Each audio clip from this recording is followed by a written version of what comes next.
Good evening, everyone. I hope the voice and image is clear.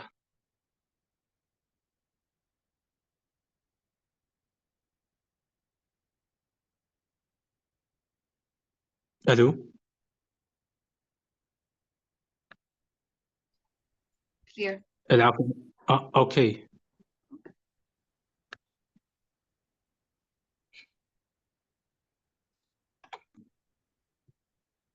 So, dear Dr. Aras and Dr. Wasaf, I'm clear to all of you? Good evening, everyone. Yes, Dr. Qasim, the sound and So- screen is clear. Thank you so much. Okay. Oh, okay. So, shall we wait for another 3 minutes? Because I see there is a people will join us actually on the waiting room. So, Dr. Zainab, good evening. Good evening, Qasim. Good evening, everyone. How are you? Thank you so much. We are so happy and so honored to be with you. Thank you so much. Thank you for inviting me. Would you please put me as a co-host so I can share my slides? You are a Okay. co-host already. Okay, thank you. Okay, after introduction, I will stop my sharing, and you will be able to share your beautiful slide. Thank you. Thank you.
Okay, so good evening, everyone, and welcome, dear colleagues and guests, and our esteemed speaker. On behalf of the RCP London Iraqi Network, it's my pleasure to greet you all. I am Qasim Muhammad, and I'm an oncology board trainee in Baghdad Medical City. Tonight, under the guidance of the Scientific Committee of RCP London Iraq Network, we are not merely here to review clinical facts, rather we gather to confront a pressing and growing public health challenge, one that interacts with endocrinology, obstetric and preventive medicine. This topic could not be more urgent. In Iraq, recent data, I hope it's clear on the screen. Recent data indicate that up to 1 in 4 pregnant women may develop a gestational diabetes, a prevalence that exceeds many global averages and demand on our focused attention. But beyond these statistics lie real human stories of modern babies, of a preventable complications, and of critical clinical opportunities that we, as a healthcare provider, cannot afford to miss. And I'm actually, personally, I have a lot of such an issues with my practice as previously as an intern and even today as an oncology with a pregnant lady and she with diabetes and even masses on ovary or on the breast. So it's a really devastating thing. So the good news with timely and proper management, as today's sessions will emphasize, a pregnancy outcome for a woman with diabetes can closely match those with those of non-diabetic women, like WHO said. So by achieving this requires foresight, education, collaboration, and above all, commitment to evidence-based care.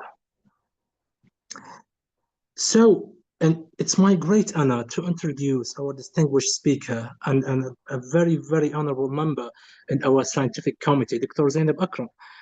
Dr. Zainab Akram is a consultant in diabetes and endocrinology and at the University of Hospital in Birmingham NHS Foundation Trust and a holder of postgraduate certificate in medical education from Warwick University. With her depth and clinical expertise and a passion for teaching, Dr. Zainab will guide us through a rich and insightful session, as always she did, covering the spectrum from pathophysiology to the risk factors to the management, complications, and pre-pregnancy care. So just a few housekeeping notes before we begin. There will be a question and answer opportunity, of course, in the end of this lecture. But to maintain an organized session, we kindly ask all of you, dears, to keep microphones muted. And if you'd like to ask a question directly, please click the raise hand icon, and you will be invited to speak to Dr. Zainab directly in the end of the session. Or alternatively, you may type your question in the chat box, and we will make sure that we will answer them all.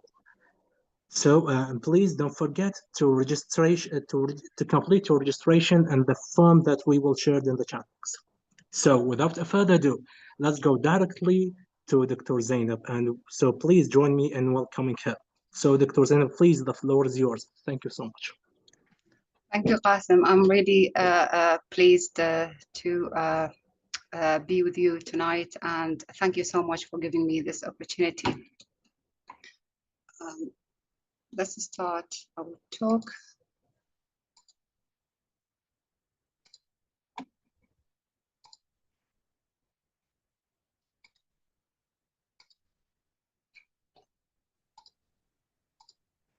Can you see a full screen? And not on full screen, but we can see it, but not in. Is it not in yet? It's a full screen. Not in the presenter. Yes. What about this one? It's crystal clear. So is that a full screen at the moment? Yes. Yes, it is. Excellent. Okay. So hello everyone. My name is Zainab. I'm one of the acting consultants in endocrine and diabetes in Birmingham. And tonight, as Qasim mentioned, we will be talking about diabetes in pregnancy, which includes pre-existing diabetes as well as gestational diabetes. We will approach how these cases, we will understand the gestational diabetes and understand the pathophysiology behind this condition and how to approach these conditions to achieve best pregnancy outcomes. I will take you through some basics. So we will have to go back to early years in medical school to understand why these things happen in pregnancy and how we best approach them and why we are doing this to achieve the pregnancy outcomes we desire. At any point, if you have any question, feel free to ask and interrupt me, as I don't want it to be a didactic teaching and I don't want you to get bored during the presentation.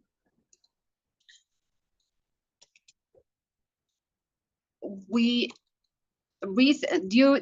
to our lifestyle, unfortunately, there has been a rise of numbers of pregnant ladies with diabetes in the past 2 decades. This is a consequence of higher maternal age, rising rates of obesity, and consequently type 2 diabetes, which is a consequence of the lifestyle we mentioned earlier. There is a statement from the World Health Organization suggesting that with the proper management, birth outcomes for women with diabetes during pregnancy can be comparable to those of non-diabetic pregnant women. So this is the aim behind this session, is to understand how we approach these women to achieve healthy pregnancies and normal babies who can flourish during their life with minimal complications. Before we dive into our session, I'll take you back in history, and we will have a brief historical perspective of what was the situation before this time in relation to approaching pregnant ladies with diabetes.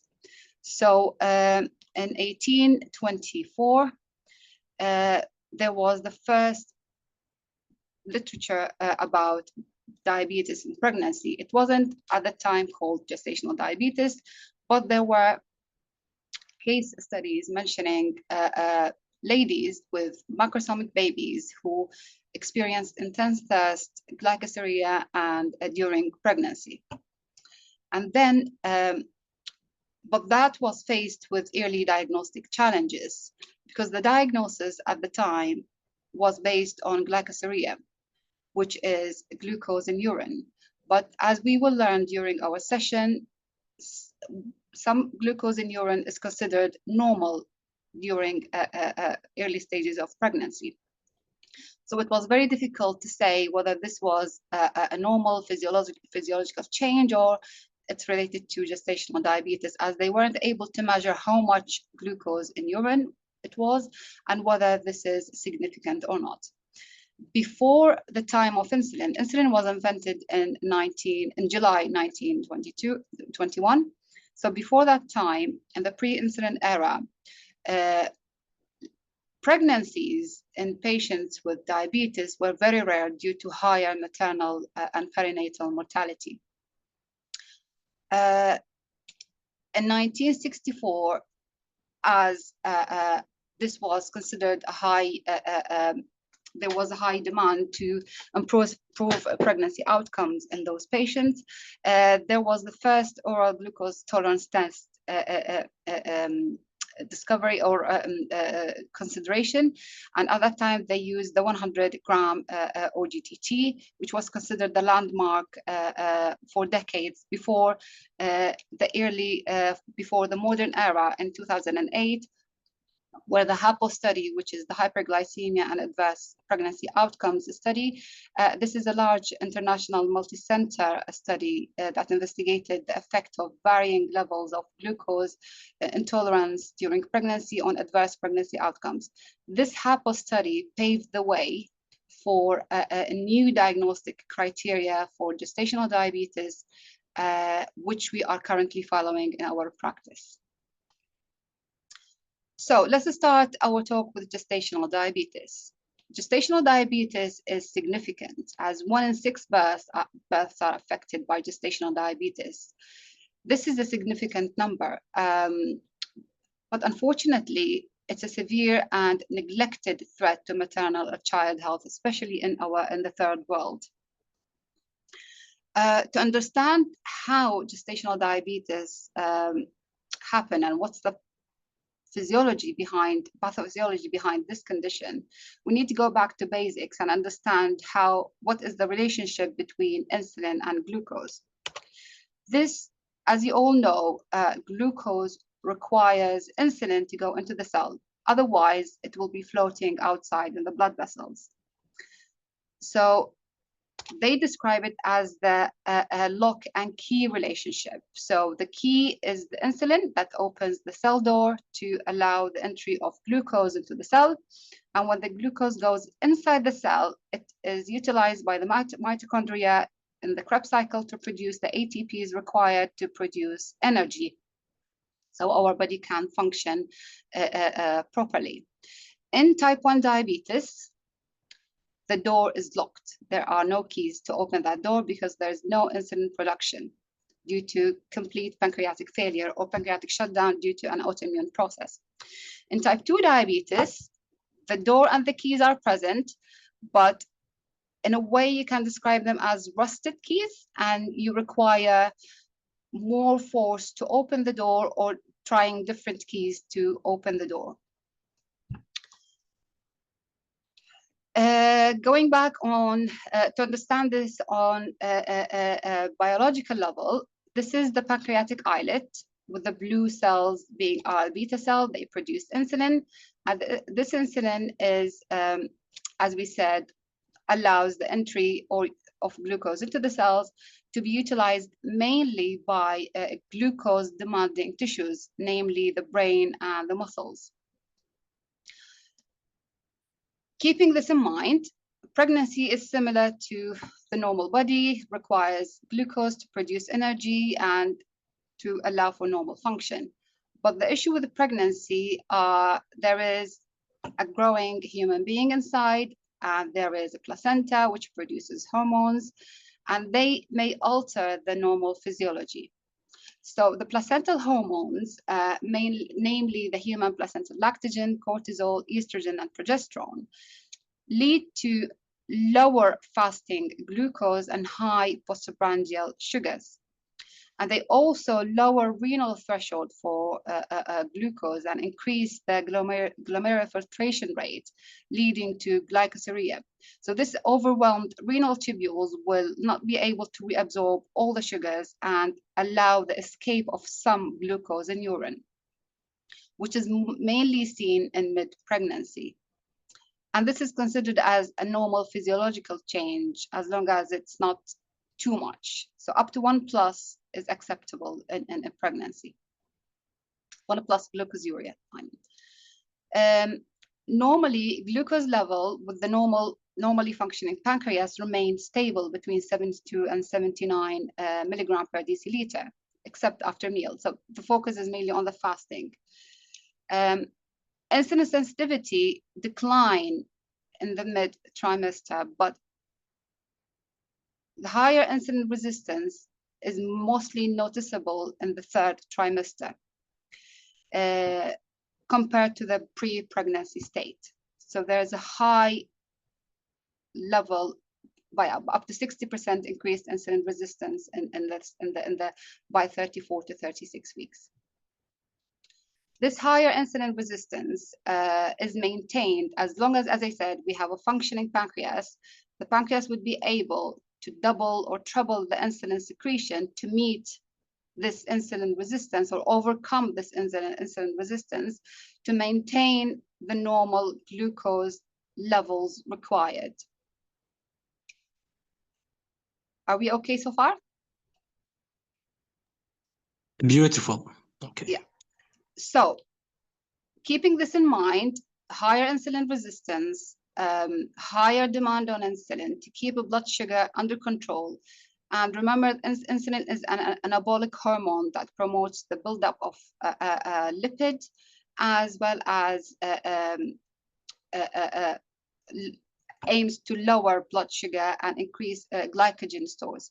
So pregnancy is considered as a diabetogenic, hyperlipidemic, and glycosuric state that usually required to be considered to be a normal change to meet pregnancy metabolic requirements. So the initial phase of pregnancy is considered as an anabolic phase or a building phase where pancreatic cells double or treble their work, and they enlarge in size to produce more insulin to increase the uptake, storage, and utilization of glucose. And the second half of pregnancy is considered as a catabolic state because the baby is growing and the nutritional demand for the baby are higher. So the placental hormones will block the uptake of glucose and increase insulin resistance, produce more amino acid, more glucose, and more energy to produce the nutrition, to meet the nutritional needs for the baby. This is a chart that describes what we were talking about earlier, where you can see, let me just get the marker, where you can see, I'm not sure if, can you see the marker? Yes, we can, dear doctor. Yeah, so where you can see higher insulin resistance as we approach the third trimester, and then this insulin requirement drop immediately after labor to reach its pre-pregnancy state after delivery, unless the woman is breastfeeding, where the body becomes even more insulin sensitive, and insulin sensitivity, insulin resistance drops further. Gestational diabetes, therefore, it's a state, as we described, a functional failure of pancreas. So there is a state of abnormal glucose tolerance when pancreatic beta cells do not meet the insulin or the tissue requirements to produce, and insulin resistance is not overcome by higher insulin production. That's what we describe it as a functional failure of pancreas. This will lead to accumulation of blood glucose and a systemic inflammation and higher insulin resistance that starts early in pregnancy. It's a transient condition, occurs for the first time or first identified during pregnancy. And usually we diagnose it around 24 to 28 weeks of pregnancy.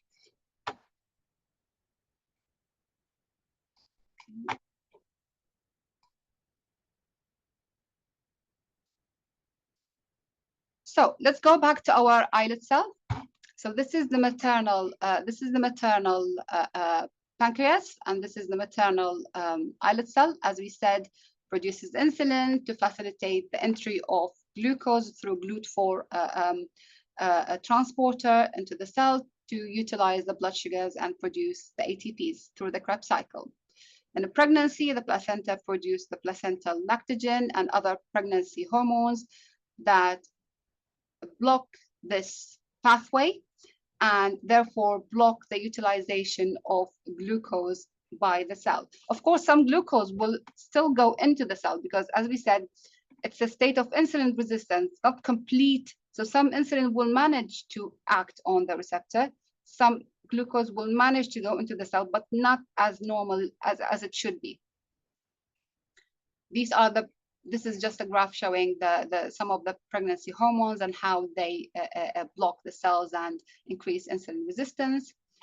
If you look at this diagram, as we said, so this is the maternal glucose, higher blood sugars in the maternal circulation due to not being able to be utilized by the cells, so it accumulates in the blood vessels in the circulation.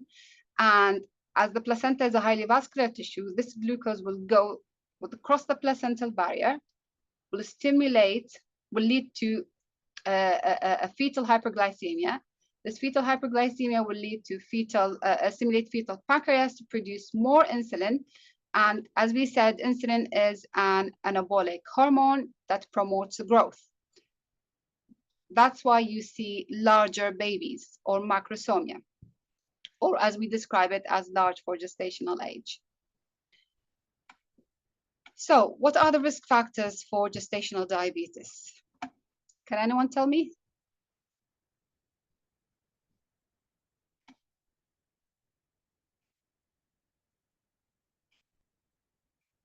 Any ideas? What are the risk factors for gestational diabetes based on some of the things we mentioned earlier?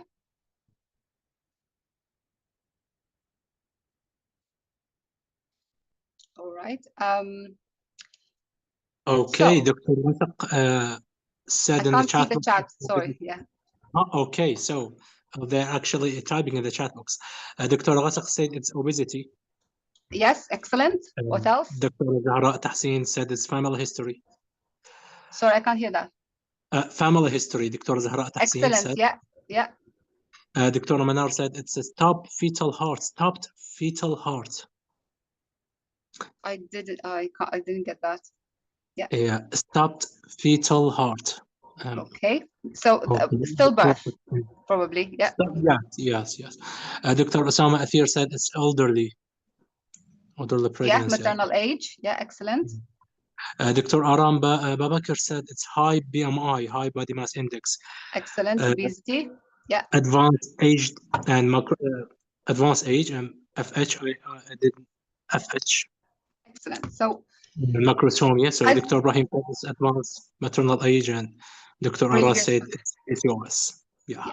Excellent. Well done. So as you all said, maternal age, particularly above 35, has been noticed that this age is higher incidence of gestational diabetes is noticed in pregnant ladies above the age of 35. Obesity, as you mentioned. Patients with bariatric surgery also at higher risk of having gestational diabetes, especially if they become pregnant soon after the bariatric surgery, because their body still hasn't adapted to the changes, and they may manifest some degree of insulin resistance. Patients with polycystic ovary syndrome, which is a metabolic syndrome with insulin resistance, also experience gestational diabetes or at risk of having gestational diabetes during pregnancy. Family history, yes, especially family history of type 2 diabetes, or even family history of and maternal gestational diabetes, like female with mom previously had gestational diabetes. Ethnicity is one of the risk factors, especially in South Asian population and Asian population and Middle Eastern. Mostly seen in South Asian population, higher incidence of gestational diabetes. Previous macrosomic baby puts the patient at risk of having gestational diabetes, simply because that previous macrosomic baby might be a result of undiagnosed gestational diabetes in the previous pregnancy that wasn't picked up. And we will talk about that later. Previous history of stillbirth, as you mentioned earlier as well, also could be a result of undiagnosed gestational diabetes during a pregnancy. So previous pregnancies history is important as it may gives us a clue that this patient is at risk of having another gestational diabetes. So these are the obvious ones. We need to suspect gestational diabetes in, so I should have put this slide later on, not now, but since it's here and I can't change it. Normally, when a patient with the risk factors we mentioned earlier, we screen them for gestational diabetes through oral glucose tolerance test, or OGTT, which we will talk about later. But if that test is normal, you need to continue to keep gestational diabetes in mind, even if the test is normal, or suspect gestational diabetes if during ultrasound screening or fetal screening, you notice that the fetal abdominal circumference is bigger than normal, or if the patient has polyhydramnios. So polyhydramnios is one of the things that would make you suspect that the mother might have undiagnosed gestational diabetes. Or if you, during your follow-up, notice that the patient is, the fetus is large for gestational age, or LGA, which would give a result, an outcome of a macrosomic baby we talked about earlier. Or if you notice that the patient is having 2+ or more glycosuria on during pregnancy, during routine screening, or during follow-up, particularly if that was noticed before 20 weeks. As we said, gestational diabetes or GTT is usually diagnosed between 24 to 26 weeks. So if you notice there's an earlier glycosuria which is significant, then you need to suspect that this is a case of gestational diabetes, and patient may require early testing. So how do we diagnose gestational diabetes? The gold standard and the only test we do is the oral glucose tolerance test. So the NICE guidelines follow this simple test. As you see, the female is around the 24 to 26 weeks. They ask the female to drink 75 glucose drink. And before drinking that, they check the blood sugars, the plasma glucose before drinking, which is the fasting, ensuring that the patient has fasted 8 hours before the test. And then they check, she drinks the liquid, and then we check it again 2 hours after drinking that glucose. So if her fasting is more than 100 milligram per deciliter, or if her 2 hours is more than 140, it's considered gestational diabetes. Okay. The Americans, they have the American Diabetes Association, they mentioned 2 tests. One of them is the longer, very long, requires preparation and on multiple days, to be performed on multiple days, which is the one we mentioned earlier in our timeline, or historical timeline, which is the 100 gram, which is divided into 50, and then the following day they have a 100 drink. But this is not widely used, and they currently use the same one that the NICE guidelines follows, which is the 75 OGTT. They have slightly different cutoff with a tighter fasting plasma glucose target, but a little bit looser 2 hours glucose target compared to NICE guidelines. My question to the audience, can we use HbA1c to diagnose gestational diabetes? If yes, why? If no, why?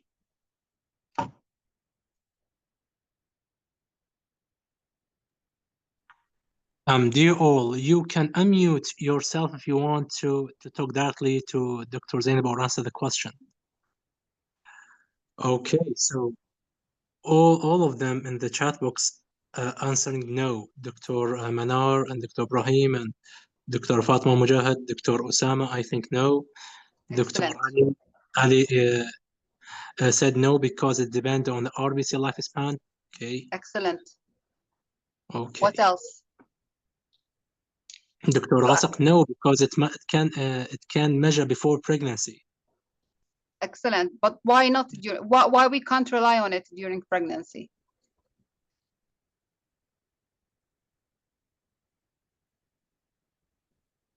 Dr. Ramana, because it's diluted. Yes, of course. Yes, you can do. Actually, there's 2 reasons. If we are measuring it on the 6th month, it will account all the previous 3 months, especially before 1 month. And the second, the hemodynamic stability of the female has diluted plasma with a rising number of RBC. So we say it has a little, how can I say, RBC volume, but actually there is an increase in the RBC number and the plasma in the same time. Excellent. So basically, there are 3 reasons why we can't rely on HbA1c during pregnancy. So to diagnose GTM, basically. Number 1 is the hemodilution, as you mentioned, because there's a plasma volume expansion during pregnancy, which results in the dilution of hemoglobin, which can artificially lowers HbA1c.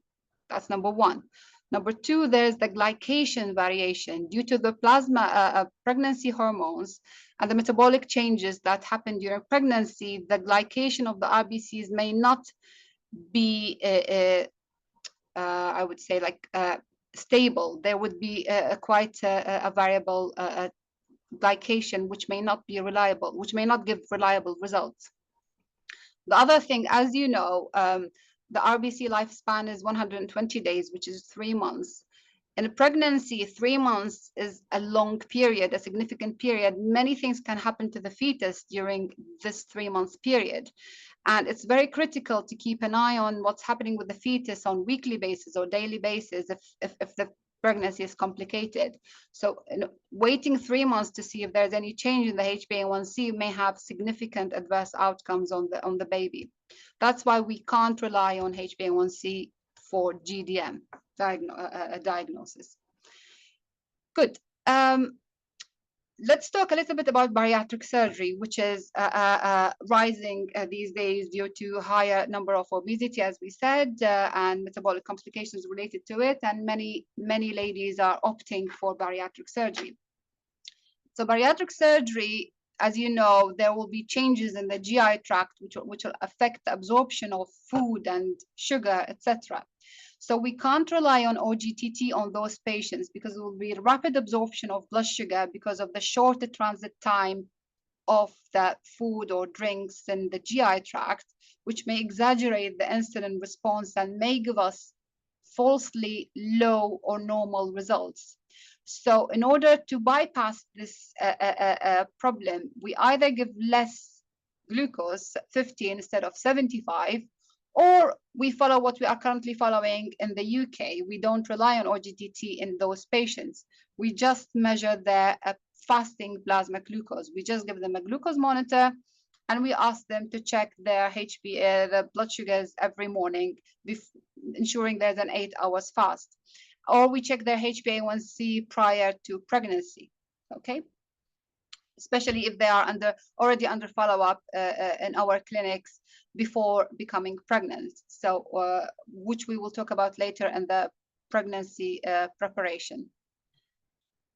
Good. The importance of managing or treating patients or preventing GDM lies behind the fact that there are various complications associated with it, which affect both the mother and the fetus. So the maternal complications include preterm delivery, hypertension, and higher risk of cesarean section, perinatal tear, and mental health issues with other medical problems.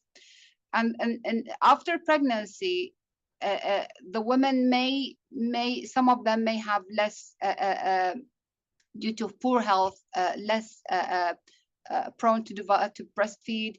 They would be at higher risk of having type 2 diabetes, metabolic syndrome, and related cardiovascular complications, which are all metabolic complications, fatty liver changes, heart failure, etc. The fetal problems include, as we said, the macrosomia, the stillbirth, the shoulder dystocia or birth trauma because of the big baby, being exposed to high blood sugars, constantly high blood sugars during intrauterine life. Baby will get out from the maternal mother's body. There will be no more blood sugar exposure through the placenta, and they will develop neonatal hypoglycemia, which is a fairly common and serious complication. Plus additional complications that appear later on in life, including, or most of them are related to a metabolic syndrome, such as obesity, hypertension, diabetes, fatty liver changes, etc.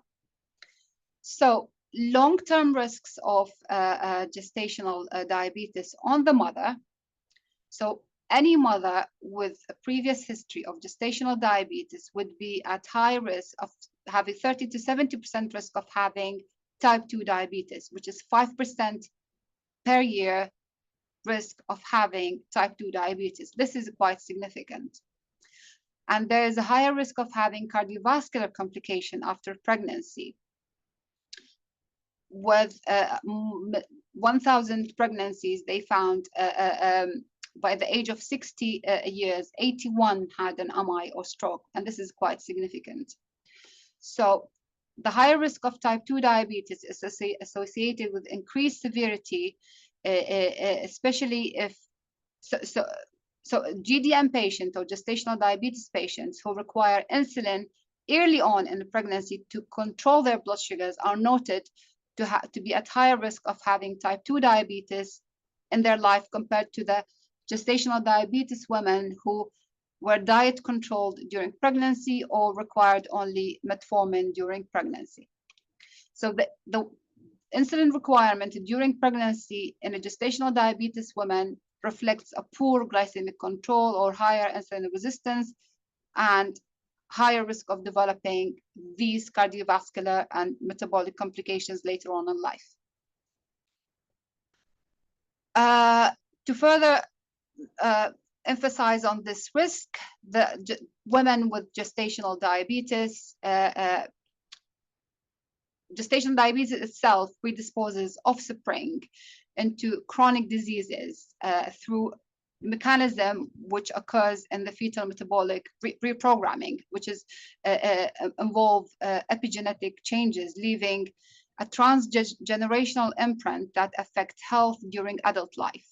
So this suggests that changes in the DNA methylation profile in the pancreas genome are associated with a metabolic alteration and increased susceptibility to metabolic syndrome in terms of obesity, hyperglycemia, type 2 diabetes, or cardiovascular disease, all through the epigenetic processes that happen during the intrauterine life, lead to postnatal complication during adult life.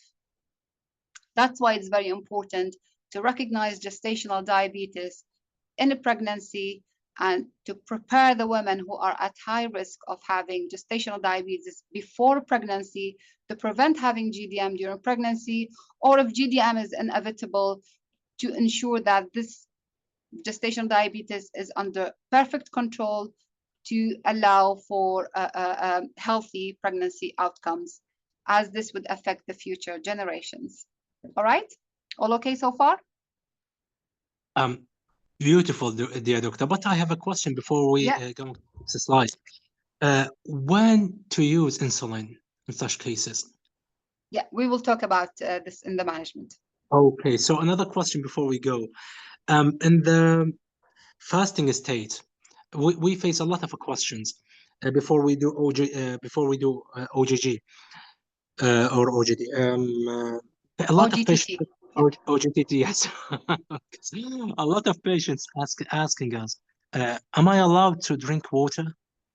Yeah, water is fine. It doesn't affect insulin secretion. Yeah, just so plain water. Plain water. Plain. So what about no sugar drinks? I'm allowed to drink it? Nothing. No, not like zero sugar. No, like zero sugar Coke or zero sugar drinks. No. Plain water is the only thing allowed. Yeah, okay. Thank you so much. Plain water. So 8 hours fasting includes no food, no sugar-free drinks, nothing except plain water. If the patient is thirsty, of course, but nothing that would have even 1% or slightest chance of stimulating the pancreas to produce insulin. Thank you so much. Okay. Good. Let's talk now about patients with pre-existing diabetes. That is type 1 or type 2 diabetes who become pregnant. Okay, so pre-existing diabetes in pregnancy. Pregnancy is complicated by type 1 and type 2 diabetes are increasing. This is the case in the UK at the moment. I'm not sure what is the situation in Iraq, with 33% rise in type 1 diabetes pregnancies, and higher rises are seen in patients with type 2 diabetes over the past 10 to 15 years. And this comes with its own problems and complications, because as you can see, the poorer the diabetes control, the poorer the higher the HbA1c, or the poorer the diabetes control, the worse the pregnancy outcomes and the more the complications in terms of congenital anomalies, stillbirth, and neonatal death. And this graph demonstrates that, as the statement we mentioned earlier, a higher number of type 2 diabetes pregnant ladies haven't been noticed in the last few years compared to type 1 patients who are becoming pregnant. And this is partially explained, I would say, by the fact that many patients suffer from obesity or come from low educated areas where they don't really tend to screen pre-pregnancy, they don't do pre-pregnancy screening or tests or checks, and especially among the obese population. And when they become pregnant, the type 2 diabetes is discovered during pregnancy. That's why you see higher numbers of type 2 diabetes in pregnancy compared to type 1, which we know they are type 1 even before pregnancy. This diagram shows the HbA1c and the pregnancy related congenital anomalies. So the higher the HbA1c, the higher numbers of or the rates of congenital anomalies, which is expected. So strict glycemic control is essential to reduce the risk of miscarriages, congenital malformation, and stillbirth. This is another graph, shows the HbA1c and preterm delivery. The lower HbA1c, the lower risk of preterm delivery, the higher risk. So if a pregnant lady comes to you with, on her initial test on the first trimester, and you find out that her fasting plasma glucose is more than 126, or her random plasma glucose is more than 200, or her HbA1c is more than 6.5, this is type 2 diabetes. This is not GDM. And if that patient performs oral glucose tolerance test and you get these kind of readings, you can't say this is GDM. This is type 2 diabetes. And you should treat as type 2 diabetes and approach as type 2 diabetes. You won't see these exaggerated numbers in blood sugars in GDM patients. You would see them in overt diabetes, which manifested for the first time during pregnancy due to various social reasons or complications. Management.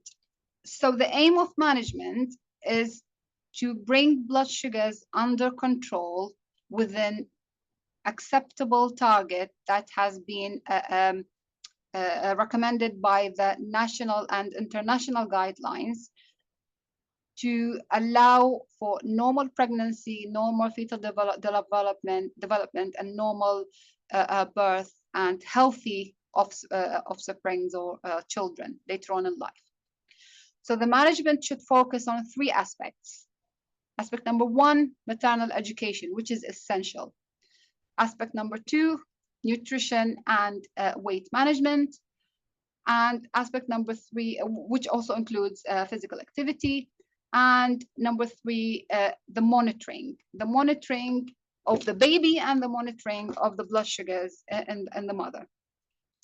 And pharmacological management later on in GDM or early on, of course, in type 1 or type 2 diabetes.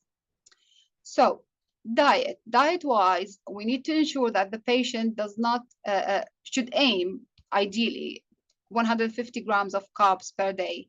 But the carb choices should be low glycemic index carb, which are the complex, rich in fibers carbs, not the fast-acting carbs, not the refined carbs. So the healthy carbs we look for, like the whole grain, seeded breads, vegetables, natural occurring carbs in vegetables, etc. And we should steer away from the fast-acting carbs or the refined sugars. The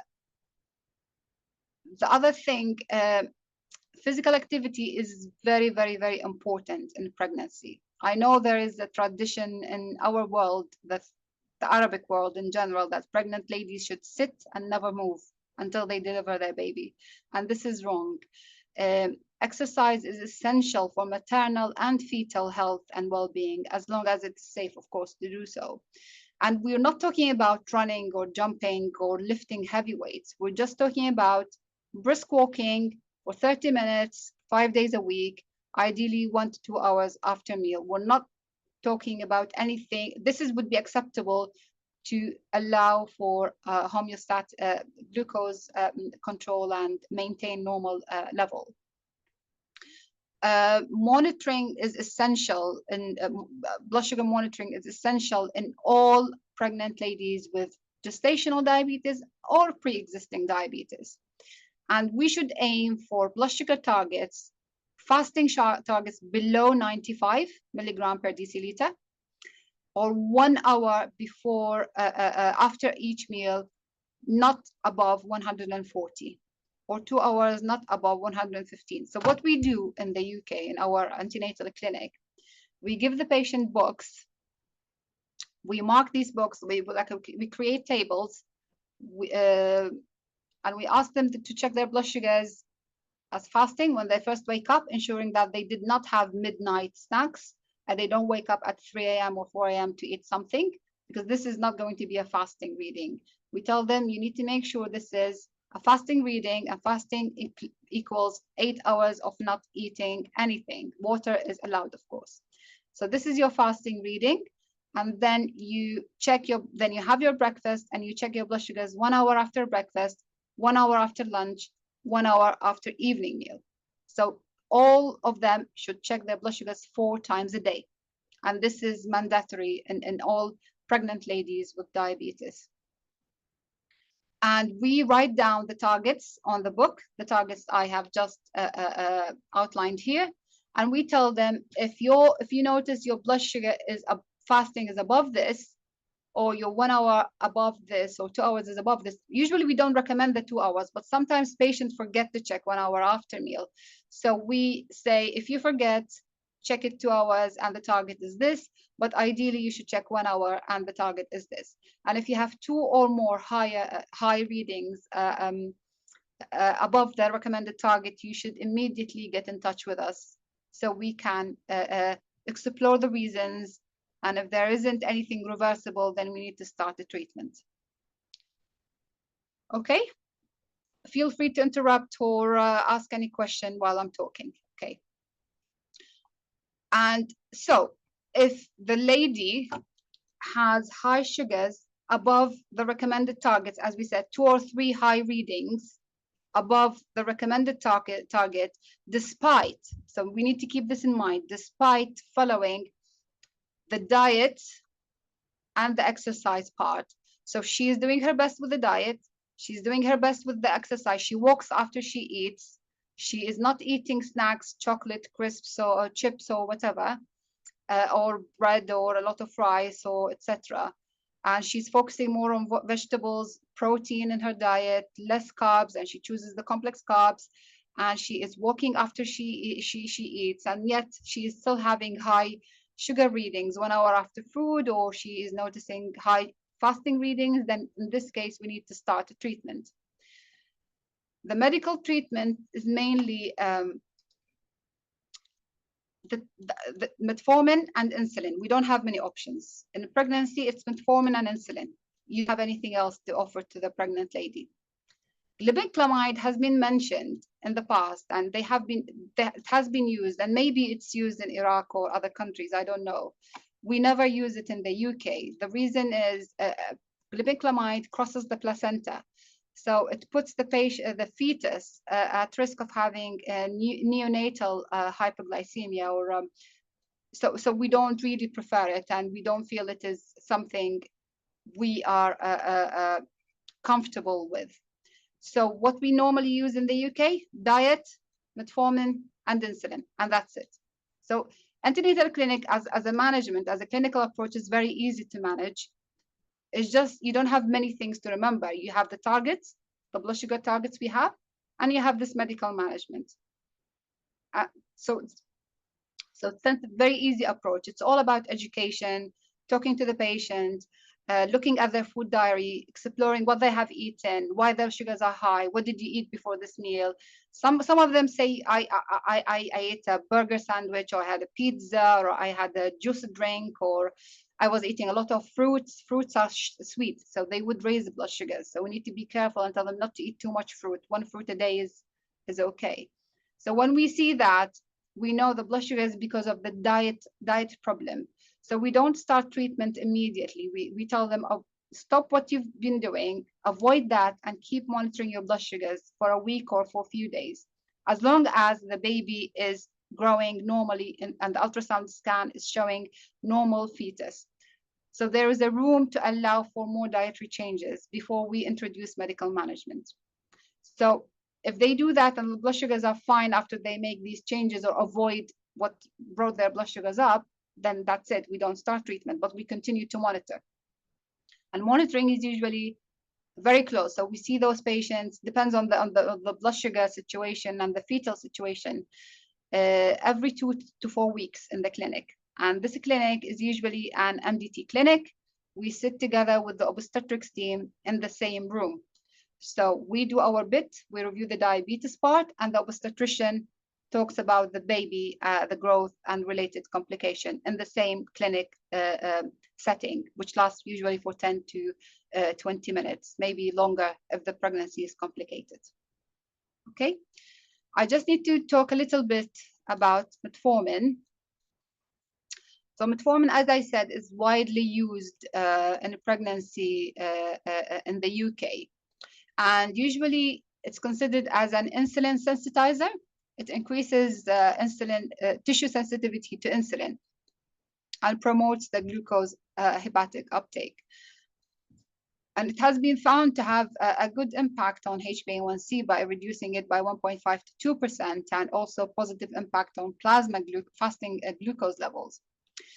There has been a meta-analysis showing that metformin exposure during pregnancy may lead to smaller neonates, or and those small neonates during small fetuses during intrauterine life, when they are born, they show faster growth of accelerated postnatal growth, which may lead to higher BMI and some metabolic complications in childhood. We still don't have enough robust data around this, and we are weighing the benefits and the risks. Metformin is an excellent medication, and we continue to use it in the antenatal clinic to manage gestational diabetes, as well as type 2 diabetes and some obese type 1 diabetes during pregnancy. So keeping this in mind, keeping this smaller neonate risk in mind, when during the MDT clinic, during the regular screening or regular ultrasound, the fetal growth scans, when we see that the obstetrician tells us that the baby scan, the serial growth scans, are showing that the baby's growth is declining rather than, so normally you should see a linear growth of babies. So when you see the growth is not linear, it's going down or decelerating, then, and if the patient is on metformin, we just stop it. We don't continue metformin if we see there is a small for gestational age fetus or a deceleration in the fetal growth. We stop metformin and we introduce insulin if they are not already on insulin. If they are already on insulin, then we increase insulin doses. Okay, all okay so far? Excellent. So, yeah. So for patients with pre-existing diabetes, the HbA1c targets in the second trimester onward should be, so in pre-existing diabetes is different from gestational diabetes. So pre-existing diabetes, it depends, as I said, on the level of education of the patient and how good we are in the clinics as well. So we see a lot of patients in the diabetes clinic. Unfortunately, due to the workload, we don't always address pregnancy in the childbearing age women. Sometimes we do, and when we do that, when we see a lady with in a childbearing age with poorly controlled diabetes or high HbA1c, we ask them not to become pregnant and to ensure they are on contraception to optimize their diabetes control before they become pregnant. But ideally, we should check their HbA1c or compare it with before they become pregnant. So when we see ladies with pre-existing diabetes during pregnancy, we compare their HbA1c pre-pregnancy And usually those patients, we tend to check their HbA1c during each trimester. It's like a nice requirement for those patients to check it during each trimester and compare it with the pre-pregnancy HbA1c if we have any. So we should aim for HbA1c targets as mentioned here during the second trimester onward. So if you see HbA1c in the second trimester below 6.1%, it's acceptable. When you see higher HbA1c target, those patients would require more intensive control, which include the utilization of diabetes technology, which is continuous glucose monitoring, insulin pumps, and more frequent follow-ups, and the diabetes dietitian input. And of course, when the HbA1c is higher, more intensive MDT approach with higher fetal surveillance in order to minimize complications. So those pregnancies, how do we approach them? So from the first discovery of pregnancy until 20 weeks of gestation, if they are on any medication prior to pregnancy that is considered teratogenic, we should stop it. Many patients with diabetes, particularly type 2 diabetes, tend to be on tablets, various tablets to manage their diabetes, like metformin, linagliptin, dapagliflozin. They are on these GLP-1 analogs like Wegovy, Mounjaro, etc. These medications are not considered safe during pregnancy, and there are no, so we need to stop them, except for metformin, of course. And some of them already have hypertension, some of them already have heart disease, so they would be likely on ACE inhibitors like lisinopril, ramipril, losartan, other medications. So all of these should be stopped and should be replaced with pregnancy-safe medications. And then on the booking, as you discover they are pregnant, we call it the first appointment, we call it the booking appointment. We start them on folic acid and start them on aspirin as well if they already have a high risk of hypertension or risk of thromboembolism. And then we do the booking blood test, which includes HbA1c in the first trimester, thyroid function, full blood count, liver function. We check the vitamin D, B12 and folate, urea and electrolytes. We check the urine, albumin creatinine ratio, and we perform the viability scan at 6 to 9 weeks, and we record their blood pressure and perform a urine analysis. This is, we call the booking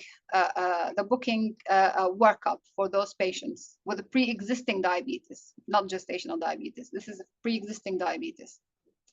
And then between 20 to 36 weeks, we perform another scan. We call it the fetal anomaly scan. And then we check another scan, which is the fetal growth. And we continue to monitor that every 4 weeks at 28, 32, 36, and 40 weeks if they continue pregnancy until then. And as we said, HbA1c every trimester. At 36 weeks plus, we need to plan delivery. We don't aim for a full term delivery in those patients. And we aim for delivery earlier than 40 weeks in such population. This, I'm not sure if you have seen this graph before. This is, if you have heard about the continuous glucose monitoring or the Libra. So this is the Libra data, which is the sensor they wear on the arm to monitor blood sugars. It provides hourly blood sugar data that is transmitted through Bluetooth into the patient's phone. And we can look at the data on our system. So patients wearing the diabetes technology or continuous glucose monitoring are mostly type 1 patients. Few type 2 patients also are offered the diabetes technology or the continuous glucose monitoring device. These hourly data are essential to maintain normal blood sugar control in this high-risk population. So we aim in this population for a blood sugar of within target 70% of the time. So when you see the green zone is 70% and above, that means the blood sugar is okay and we are on the right direction. This comes the NICE guidelines and the American Diabetes recommend that continuous glucose monitoring should be offered to all women with type 1 diabetes to help them meet their pregnancy blood glucose need. And we have many pregnant ladies who are currently wearing the insulin pumps, and some of them are using the hybrid closed loop system. So they wear the sensor, which is here, the sensor with the insulin pump here, and then the sensor on the opposite side, and the data go through their phone. So it looks like a loop. They don't have to do anything. They don't need to inject insulin. Insulin is secreted through the pump here, through this catheter. All what they need to do, they use the phone, put how much carbs they have eaten, 10 grams of carbs, 20 grams of carbs, 50 grams of carbs, and the pump will do the job and deliver insulin. Good. There are issues with type 1 diabetes, which makes it a high risk pregnancy. All type 1 patients are high risk, as well as type 2, of course, patients. In the first few weeks, the blood sugar is very labile. The reason why there is a new baby growing inside, this comes with its own stress, hormonal changes, poor oral intake due to nausea, stress. This will increase the variability of blood sugars, which makes it very difficult to control. Then, as you can see here, the insulin sensitivity increases, that insulin resistance drops during this time. So the pregnant lady becomes more insulin sensitive at this period, which puts the patient at risk of having hypoglycemia if they haven't adjusted their eating or haven't reduced their insulin doses. And then as we progress with the pregnancy, insulin resistance increases, and you notice worsening diabetes control, which requires insulin doses changes to ensure blood sugars remain within target and we achieve healthy numbers. And we continue that until delivery, and then immediately after delivery, the insulin requirement dropped to pre-pregnancy state. So the issues with that, it comes with a lot of challenges in type 1 diabetes. These changes in insulin sensitivity and rising postnatal resistance, they require tighter pregnancy targets, 70% time in range, and HbA1c should be below 6%. They have higher day-to-day variability. There is mental health burden because there's a fear of hyperglycemia and effect on the baby, which would really impact on their blood sugar management. So it's quite stressful period for women, particularly if they have not been diagnosed with type 1 diabetes for a long time, or their type 1 diabetes was discovered during pregnancy, or they were pregnant when their diabetes wasn't in good state, and now they are under pressure to improve the diabetes control during pregnancy to ensure a healthy fetus. All okay so far? Any questions? It's crystal clear, dear doctor. But and we have a very nice questions by Dr. Akram Babakar, which I kindly invite him to unmute his microphone and join the meeting, asking the question directly to Dr. Zainab. So please, Dr. Akram, if you are here, so you are allowed to unmute because your questions are actually so beneficial. Thank you very much, really. That's a very great work by you, and I really appreciate the time that you put in for preparing this presentation for us. Yeah, probably I've already written my questions in the chat box, so I'm going just to read it for you if that's fine with you. Yeah, thank you so much. But we want to please kindly introduce yourself, please. We want to know you. Yeah, so my name is Akram, and I'm working in the diabetes field, but I'm really more focusing on the research side of diabetes. Okay, welcome, dear doctor. Yeah, thank you very much indeed. But I'm also a clinician like you all, so yeah. Thank you so much. Okay. Yeah, sure. Yeah, so I think I'm really quite curious to understand your opinion about probably one of the issues that you've already mentioned in the beginning of your presentation, which is the issue of ethnicity as a risk factor or concern in developing really all types of diabetes, but in particular gestational diabetes. So my question is really considering the role of ethnicity in developing gestational diabetes, are there any real effective and up-to-date plans, say by the NHS in Birmingham, to address this concern or risk factor in underrepresented communities in your region? Yes, there are, and I will mention them in the pre-pregnancy care. It all focuses around education and GPs or like family medicine approach to this population and community care. Yeah, I will talk about this later on in the pre-pregnancy care. Yeah.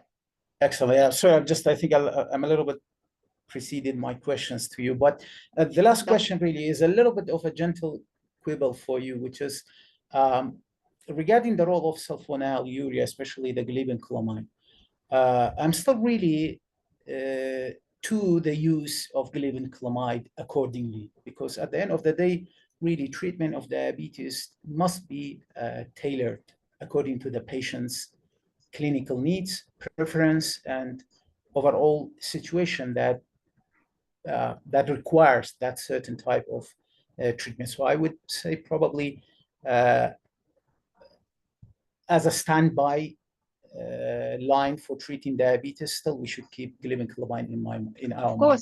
Thank you very much indeed. Because so as I said, it is safe to be used in pregnancy. The only issue is the risk of fetal hypoglycemia or neonatal hypoglycemia. But sometimes metformin alone or diet alone are not enough and you need insulin. But the problem is the patient refuses to inject insulin, especially in our communities or in our areas where there is this fear of needles or the stigma that someone is using insulin. So you can't just leave this patient and you need to offer something. So glibenclamide would be an option here in order to maintain normal blood sugars during pregnancy. So by all means, yes, it is used. It's just we don't use it here in the UK because our patients tend to be okay with insulin because they understand it's a temporary thing during pregnancy and they are not going to have it for lifelong, of course, except for type 1 patients. But we rarely face patients who decline insulin treatment. And of course, when insulin treatment is not an option, then glibenclamide would be the safe option here. Yeah. Excellent response. Thank you. And sorry or probably apology for stopping you in the midway of your presentation. I would like, because I can't see the chat and I feel I'm talking to the computer in front of me. So the interaction would be good. Thank you very much indeed. And actually, Dr. Akram has two more questions. Yet he typed it in the chat box. The third one is, what do you think, dear Dr. Zainab, about using DM technology, say, in continuous glucose monitoring in pregnant women, like gestational diabetes versus pre-existent diabetes? So in gestational diabetes, so it's all about the funds. It's all about the money. So the NHS, as I'm not sure if you know, the NHS offers free healthcare to everyone. So as a result, it consumes a lot of money. And despite a huge budget of the NHS, it's up to £200 billion per year, it's still not meeting the essential requirements for all patients. So they have to rationalize where they spend their money. on whom they spend their money. So this diabetes technology is quite costly. It costs a lot of money to get the sensors, the pumps, the monitoring devices, etc. So they reserve them to the higher risk population, which are the type 1 patients. And the complicated type 2 patients are offered the diabetes technology free of charge on the NHS to monitor during pregnancy. Of course, type 1 will get it even throughout their life, whether they are pregnant or not. GDM is not considered as high risk as type 1 or type 2, so there is money saving here. So we don't offer diabetes technology for them, and we give them the normal glucometers to check their blood sugars with finger prick. Of course, we have patients who can afford buying the diabetes technology, and they buy the sensors, attach it to their arms, and they monitor their blood sugars through the sensor because they don't want to prick to do the finger pricks, which is absolutely fine. It's all about money. There is no like a clinical reasoning behind it. Yeah. I fully agree with you. And again, excellent response. And if the convener, Dr. Qasim, allow me, I would add this. Probably this is really one of the other questions that I already raised in the chat box here for you. And it's a little bit, I would call it in a very boringly concerning for me, which is when it comes to the gestational diabetes, I feel that we are still really treating this gestational diabetes as a very huge topic. To be more specific, I feel it's time really to understand that, and you very nicely described that in the very beginning of your slides, which is there are two really main pathways for developing gestational diabetes. It's either insulin deficient or it's insulin resistance. And therefore, probably it's just my humble opinion, it's really, we need to pay attention to this particular type of classification or categorization of gestational diabetes, and hence, probably we will be able to provide a better and more effective treatment approach for our patients. So it's really just going back to the basic science, and therefore we provide a better approach for treating diabetes. I don't know what's your opinion about this. And No, thank you very much agree. once again. Probably this is my last intervention. No, that's right. I mean, just gestational diabetes, there is no insulin deficiency. It's more insulin resistance. And I totally agree. I mean, the focus should be how we can prevent this rather than, and if you manage if you know how to approach those patients by, we will talk again about this in the pre-pregnancy care, you would have less concerns during pregnancy in those patients, even if they have gestational diabetes. Yeah. Thank you very much again. Yeah, absolutely You're agree. welcome. You're welcome. So we'll proceed to the, after we talked about type 1, type 2, and GDM, we will talk about the complications. The most important complication is diabetes ketoacidosis, or DKA. So the risk factors for DKA mainly related to seen among patients with from deprived area or poor area where they neglect their diabetes or lack education, or they don't have resources to manage their diabetes or to seek medical care, or those who suffer from mental health problems or they have poorly controlled diabetes even before pregnancy. So the issue with the DKA, it's mainly around higher fetal mortality compared to maternal death or mortality, as ketones are very toxic to the fetus, with 35% recorded mortality in the fetuses compared to, which is highly significant. So why does DKA occur during pregnancy? As we said, pregnancy is a state of insulin resistance, and insulin sensitivity, as we said, falls by up to 60% by 34 to 36 weeks of gestation. And this is a consequence of pregnancy hormones. So we always go back to the basics. To understand everything, we need to always go back to the basics. And higher insulin requirement progressively rise during pregnancy, and the physiological changes alongside pregnancy hormones increase may affect, especially progesterone, may affect GI motility. That's why pregnancy is associated with constipation, because of the slow GI tract motility.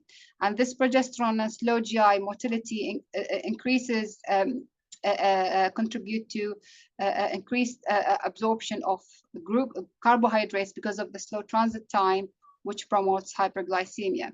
On the other hand, in the third trimester, there is a higher metabolic demands and in pregnancy, and there is periods of so basically what we need to understand here, pregnancy is a highly demanding, a state of high demands, high calorie requirements. So ideally, there should not be any state of starvation in pregnancy. Even short periods of starvation will promote the lipolysis or the breakdown of fatty acids, which to produce energy. As a consequence, this will have ketosis. So even short periods of starvation are risky in pregnant women, unlike non-pregnant ladies who have less metabolic burden. And those also, this fatty acid products, byproducts, or the ketones, would have detrimental effect on the baby, particularly if there is a longer duration of fast, because the longer the fasting period, the higher the levels of ketones or the free fatty acid, which would be the fetus would be exposed to. So this is state of relative insulin deficiency or higher insulin resistance, starvation, and consequently, it's a state of stress. So there would be counter-regulatory hormones like cortisol, pregnancy hormones, growth hormones. All of them would increase blood sugars and increase breakdown of fatty acid and increase ketosis. On top of that, higher ketones, higher blood sugars on one hand, there is tachypnea or higher respiratory rate. And this washout of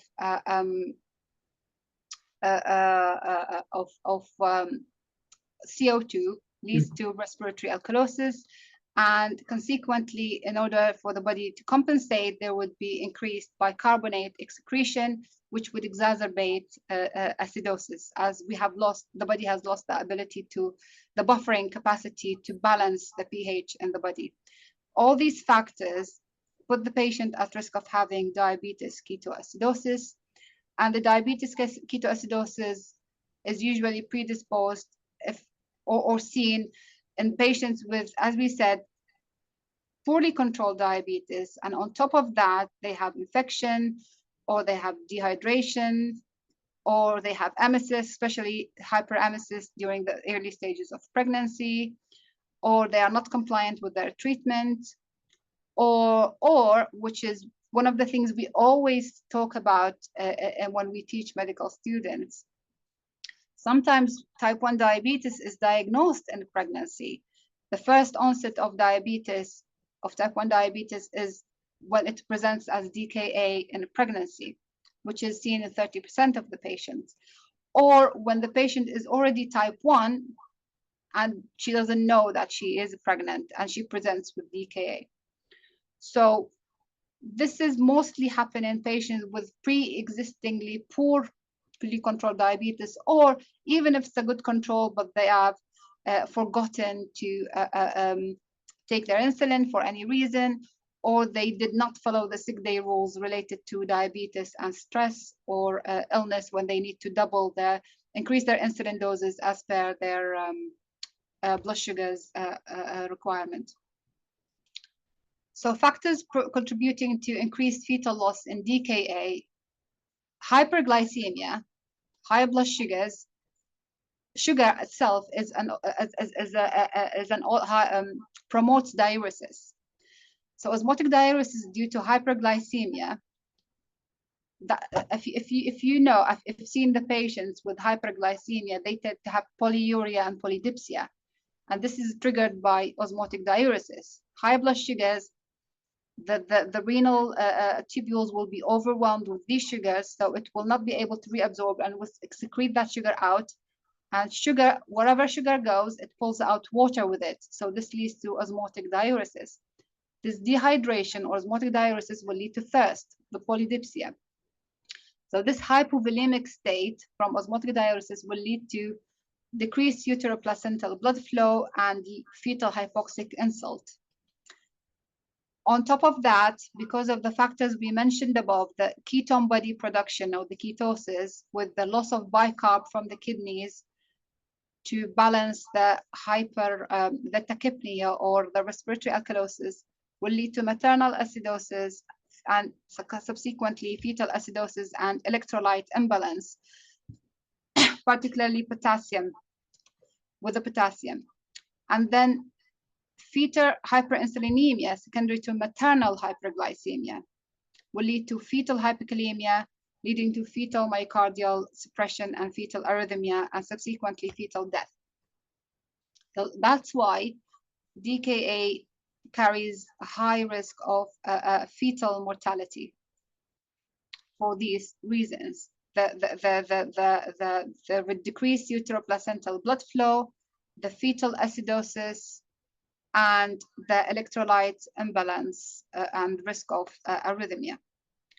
So institutions should always consider high, like this is like a medical emergency, of course, and it's double that risk of emergency in pregnant ladies with DKA.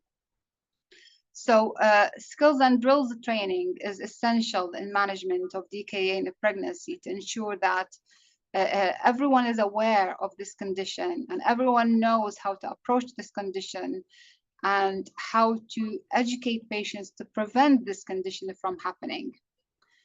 And it's a common practice or a routine practice. We always check in pregnant ladies, even if they are well. So I know I've documented here if ketones are to be checked in all unwell pregnant ladies, but we check them even if they are well when we see the blood sugars are high above the target. We just check ketones as a routine.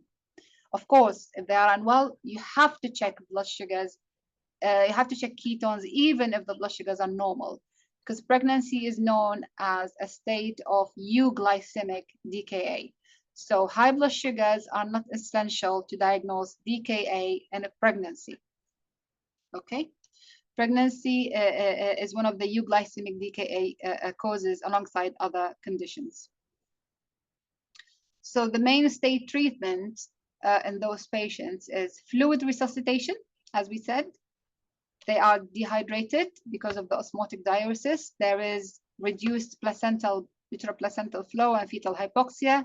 So we need to restore the volume by giving fluids as per DKA management protocol.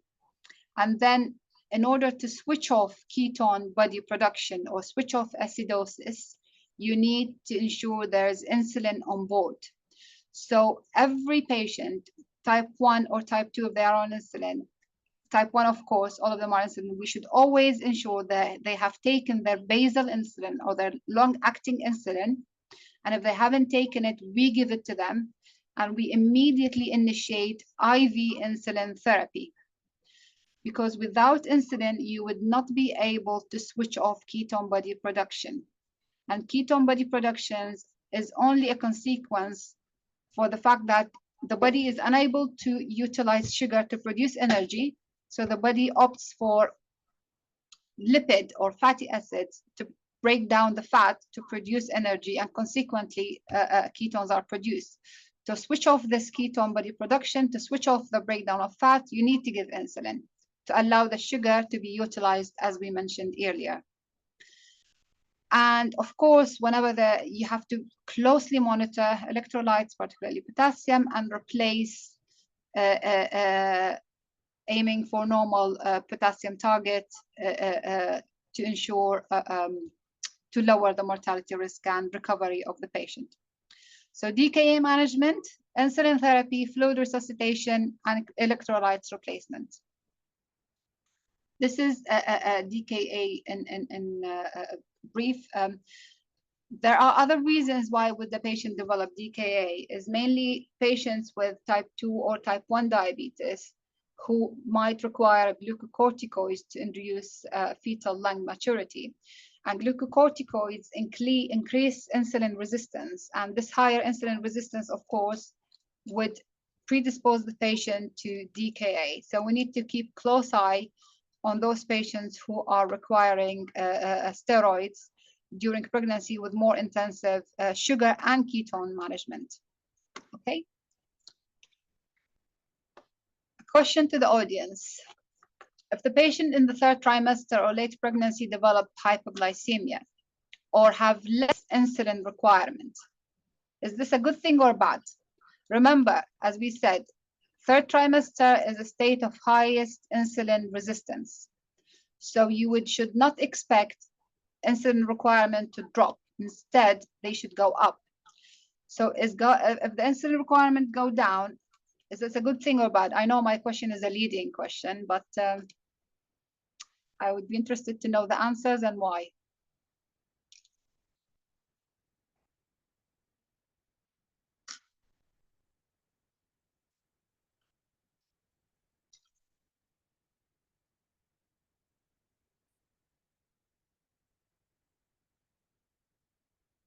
Any answers, Qasim? I can't see the chat. Not yet, dear doctor. I think they try to proceed the question here, processing of it.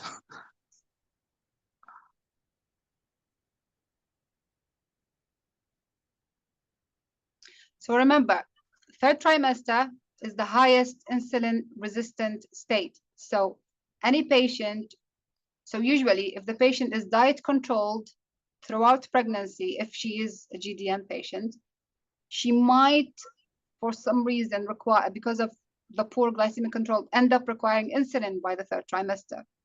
Or if she was on metformin, she may require insulin by the 3rd trimester. Or if we started insulin on her early in pregnancy, her insulin requirement will go up in the 3rd trimester. If she's type 1 or type 2 patients, you will notice her insulin requirement will go up during pregnancy. This is all because of the 60% rise in insulin resistance noted in the pregnancy as per the graph I showed you before. So, and this is all driven by the fact that, yeah. We have answers here. So Dr. Brahim said, I think it's a bad thing because there is something wrong with hormones. This is Dr. Brahim answer. Dr. Osama Athir answer said, because the drug may cause hypoglycemia. And Dr. Ghasaq Muhammad said, maybe because malnutrition is so bad. And Dr. Manar said, it is bad. So if we have excluded, yeah. Agree on bad, it is bad thing. Yeah. It is bad, yes. My question was leading. So if we exclude iatrogenic hypoglycemia, so a hypoglycemia not induced by us because we gave too much insulin. So hypoglycemia happens in someone who was okay, going fine pregnancy, and you suddenly notice in the 3rd trimester or later on pregnancy, her insulin requirements are dropping instead of remaining steady or going up. Or the fact that even with the insulin that she normally was taking and keeping her blood sugar under control, now she's having hypos. This should raise a suspicion of placental insufficiency, okay?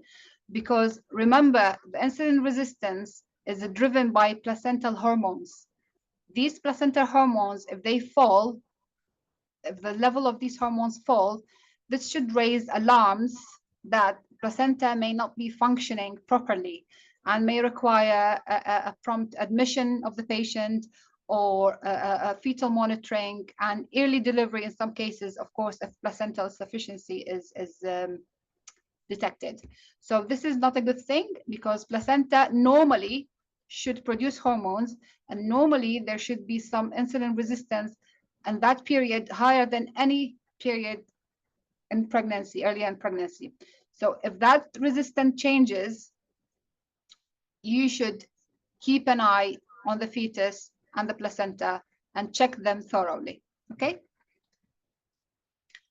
Good. The other thing, the other complications related to diabetes, as you all know, is the damage to the eye, the retinopathy. Okay? So, as you all know, I mean, part of the diabetes management is to screen for diabetic retinopathy. And we always, when we see patients with moderate or pre-proliferative or proliferative retinopathy, we don't tend to drop their blood sugars quickly. We slowly improve their glycemic control to prevent the retinal damage that happens from rapid blood sugar control or improvement in the glycemic control. So the NICE guidelines suggested that in a pregnancy, during pregnancy, it's very important to realize that diabetic retinopathy should not be considered a reason to delay the prompt improvement of glycemic control in women with high HbA1c during the first stage of pregnancy. That's how important it is to keep blood sugars under the recommended target we talked about earlier. It's very important to not delay that or slow that process only for the reason that the patient has diabetic retinopathy. The aim, as we said, to achieve rapid improvement in glycemic control and effectively ignore the retinal consequences, because we leave that to the ophthalmologist to deal with. Your job is to control the blood sugars. And as we said, pregnancy is an MDT approach. It's not your job to manage everything. Your job is to control the blood sugars. There should be an obstetrician who looks after the baby. And if there are any other complications related to that, you need to refer to the patient to that particular specialty. In this case, it's the ophthalmology. And as per NICE guidelines, there is a narrative review as well, which supports that, suggesting that the benefits to the fetus of good glycemic controls outweigh the risks to the women, which is the early worsening of diabetic retinopathy. And we should always encourage the improvement in glycemic control in pregnancy. And laser treatment can always be performed during pregnancy if the ophthalmologist, of course, considered this required to prevent retinal complications. This also comes hand in hand with the blood pressure control, which would also have a positive impact on diabetic retinopathy. So if in diabetic retinopathy patients, all type 1 or type 2 patients are always screened for diabetic retinopathy during booking when we first discover they are pregnant, and then we screen them as well every trimester.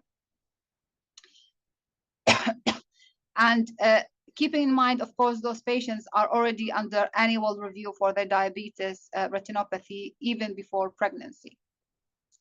Okay.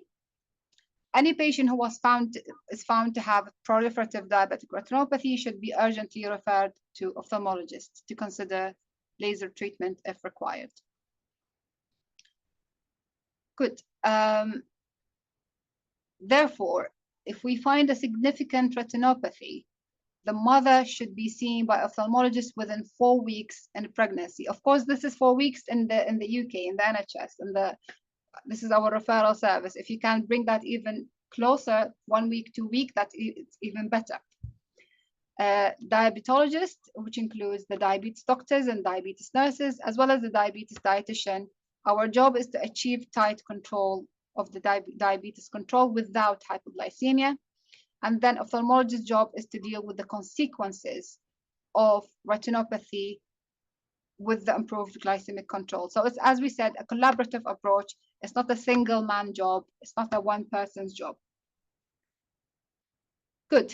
The other complication is diabetic nephropathy, which puts the patient at risk of having hypertensive disorders, preterm delivery, preeclampsia, and increased fetal losses. And therefore, those patients should be referred to a nephrologist and have thromboprophylaxis, intensive metabolic control, and intensive antihypertensive treatment using the safe medications during pregnancy. And usually in the UK, we use labetalol to control blood pressure, aiming for 130/85 blood pressure target. Good. So this is the GDM, type 1 and type 2 diabetes and related complications. Now we're coming for delivery. How do we plan delivery and when do we plan delivery?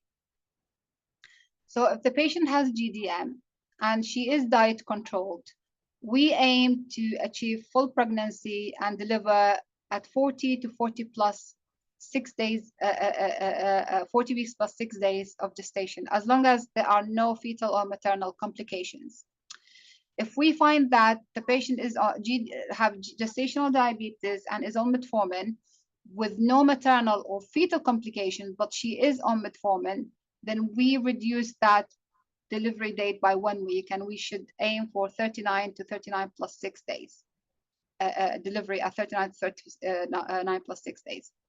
If the patient has GDM and is on insulin, but does not have any complications, we even bring that further earlier to 37 or 38 plus 6 weeks. So the more treatment required to maintain blood sugars, the earlier the delivery, because this would reduce the risk of stillbirth and complications associated with that, with the diabetes.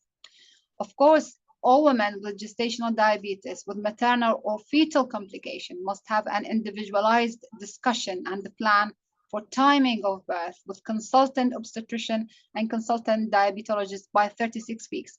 So we should not leave that later on in pregnancy. Even 36 weeks is considered a little bit late, and sometimes we discussed that earlier at 32 weeks. So at 32 weeks consultation in the MDT clinic, we sit with the patient, we tell her that you are on insulin, you are on metformin, and we are barely keeping your blood sugars under control. Pregnancy at delivery at 40 weeks is not safe because there's a high risk of stillbirth, and we should aim to induce labor early on if the patient is okay and it's safe to deliver the patient naturally. We induce the labor. Otherwise, a cesarean section is offered if indicated, of course. This is for gestational diabetes. What about patients with pre-existing diabetes? We are a bit more strict with the pre-existing diabetes. So we aim for 37 to 38 weeks plus 6 days. We offer induction of labor or cesarean section for all type 1 or type 2 diabetes. Some of them, of course, decline. They don't want to deliver that early. So we offer further support. We explain the risks, risk of stillbirth, risk of complications, and explore the reasons why. And we try to convince them, but we can't force them, of course, to deliver at this time. If they decide to continue with the pregnancy and not deliver at this recommended period, then we intensify our monitoring and we offer a growth and well-being scan. But in every appointment, and we see them literally every week after that. And with every appointment, we offer the induction of labor, explain the risks, the complications, and then we continue that until either she delivers or she agrees to our approach. So it's always, as we said, it's a person-centered approach, and when you decide when to deliver the baby. And the European Association for Diabetes recommends that we should aim for a peripartum glycemic management or diabetes control to avoid. So we should aim by normal blood sugar level around the peripartum period to avoid maternal hyperglycemia or hypoglycemia. So as long as you keep blood sugars within target, you should not be worried about maternal hyper or hypoglycemia or even fetal hypoglycemia. And this requires close monitoring of blood sugars during active labor. Because so the lower the blood glucose level in the mother, the better the outcome, because there would be less risk of having a neonatal hypoglycemia. The higher the blood sugars during labor, the maternal blood sugars, The higher the maternal blood sugars during labor, that means higher hyperglycemia would stimulate fetal pancreas to produce more insulin to normalize blood sugars. So as we said, when the baby is delivered, there was no more exposure to maternal hyperglycemia, and they would have neonatal hypoglycemia. So all patients, all babies are monitored closely after delivery for a neonatal hypoglycemia. Good. So the labor care for patients who are on diet controlled throughout pregnancy, we hourly monitor their blood sugars, aiming for 70 to 120 milligrams per deciliter. And if the blood sugar is noted to be more than 126, we immediately start IV insulin, which is a variable rate intravenous insulin infusion, which we immediately stop after delivery. See how strict we are with the blood sugar monitoring and targets. It should always be between 70 to 120, which is 4 to 7 millimoles.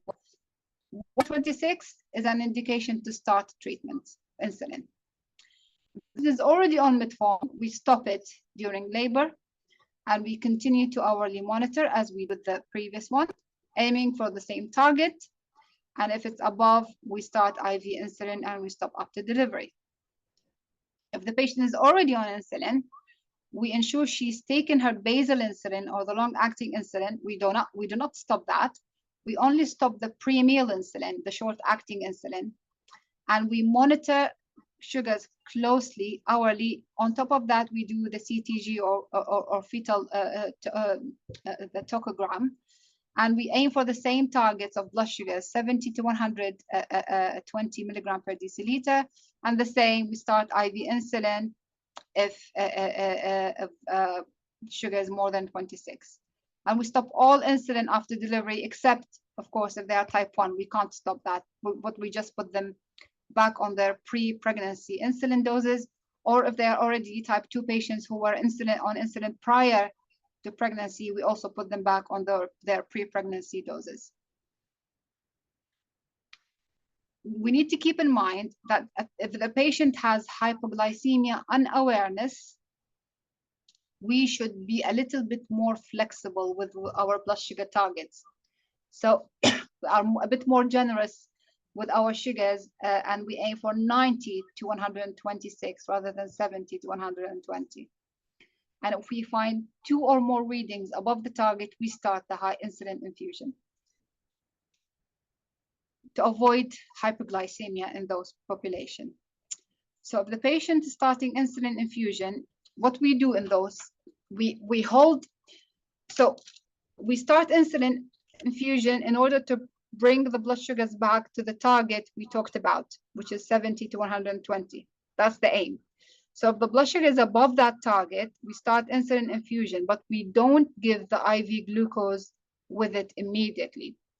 We continue hourly monitoring to bring the blood sugar to the target we talked about, the 70 to 120 or 26. If the patient is within that target now, then we could possibly consider starting the intravenous dextrose alongside IV insulin in order to prevent hypoglycemia, as long as we are within that target or achieving that safe target. And if the blood sugar goes again up beyond that target, we stop the glucose infusion and we continue to monitor. It's all about monitoring and adjusting the insulin doses and the IV glucose accordingly. Is that clear? Crystal clear, Doctor. Yeah, okay. Yeah, so as we said earlier, basal insulin should always be given and never omitted, especially in type 1 patients. Omitting basal insulin in type 1 patients put them at risk of having DKA. So we should always ensure there is insulin on board, especially in type 1 diabetic patients, because this IV insulin may get interrupted. The patient will lose her cannula. There is a delay in initiation. The cannula is kinked and is not delivering insulin. This would also put the patient at risk of DKA because labor itself is a huge stress, and it's one of the precipitants for DKA. So in order to prevent that or reduce this risk, basal insulin should always be on board and should be injected and never stopped in those population.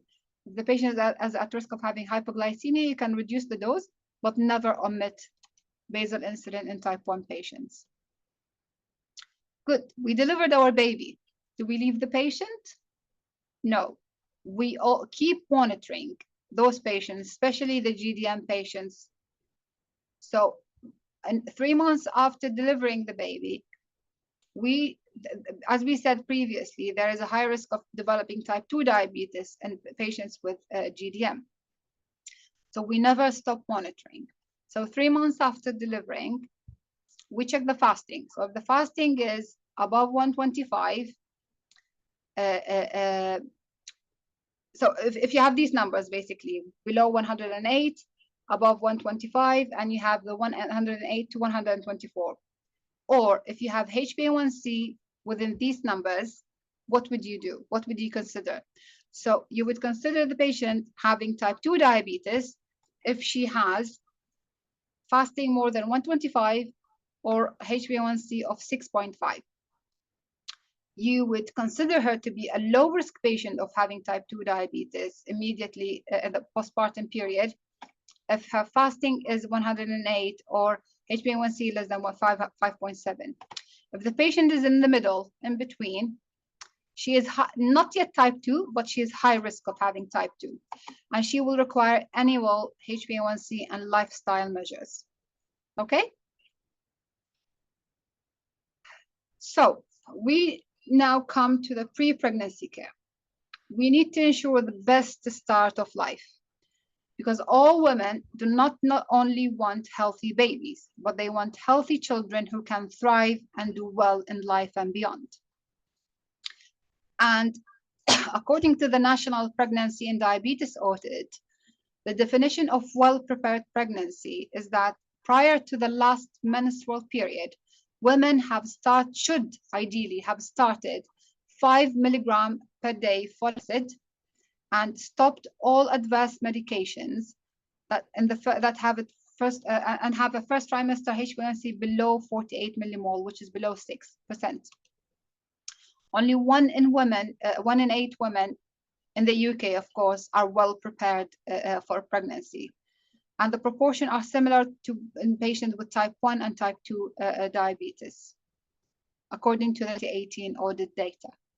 So according to NICE guidelines, the HbA1c target should be below 6.5% in the pre-pregnancy period, of course, when the patient, we know she is planning pregnancy or she is in the childbearing age and we see her in the clinic during her diabetes follow-up.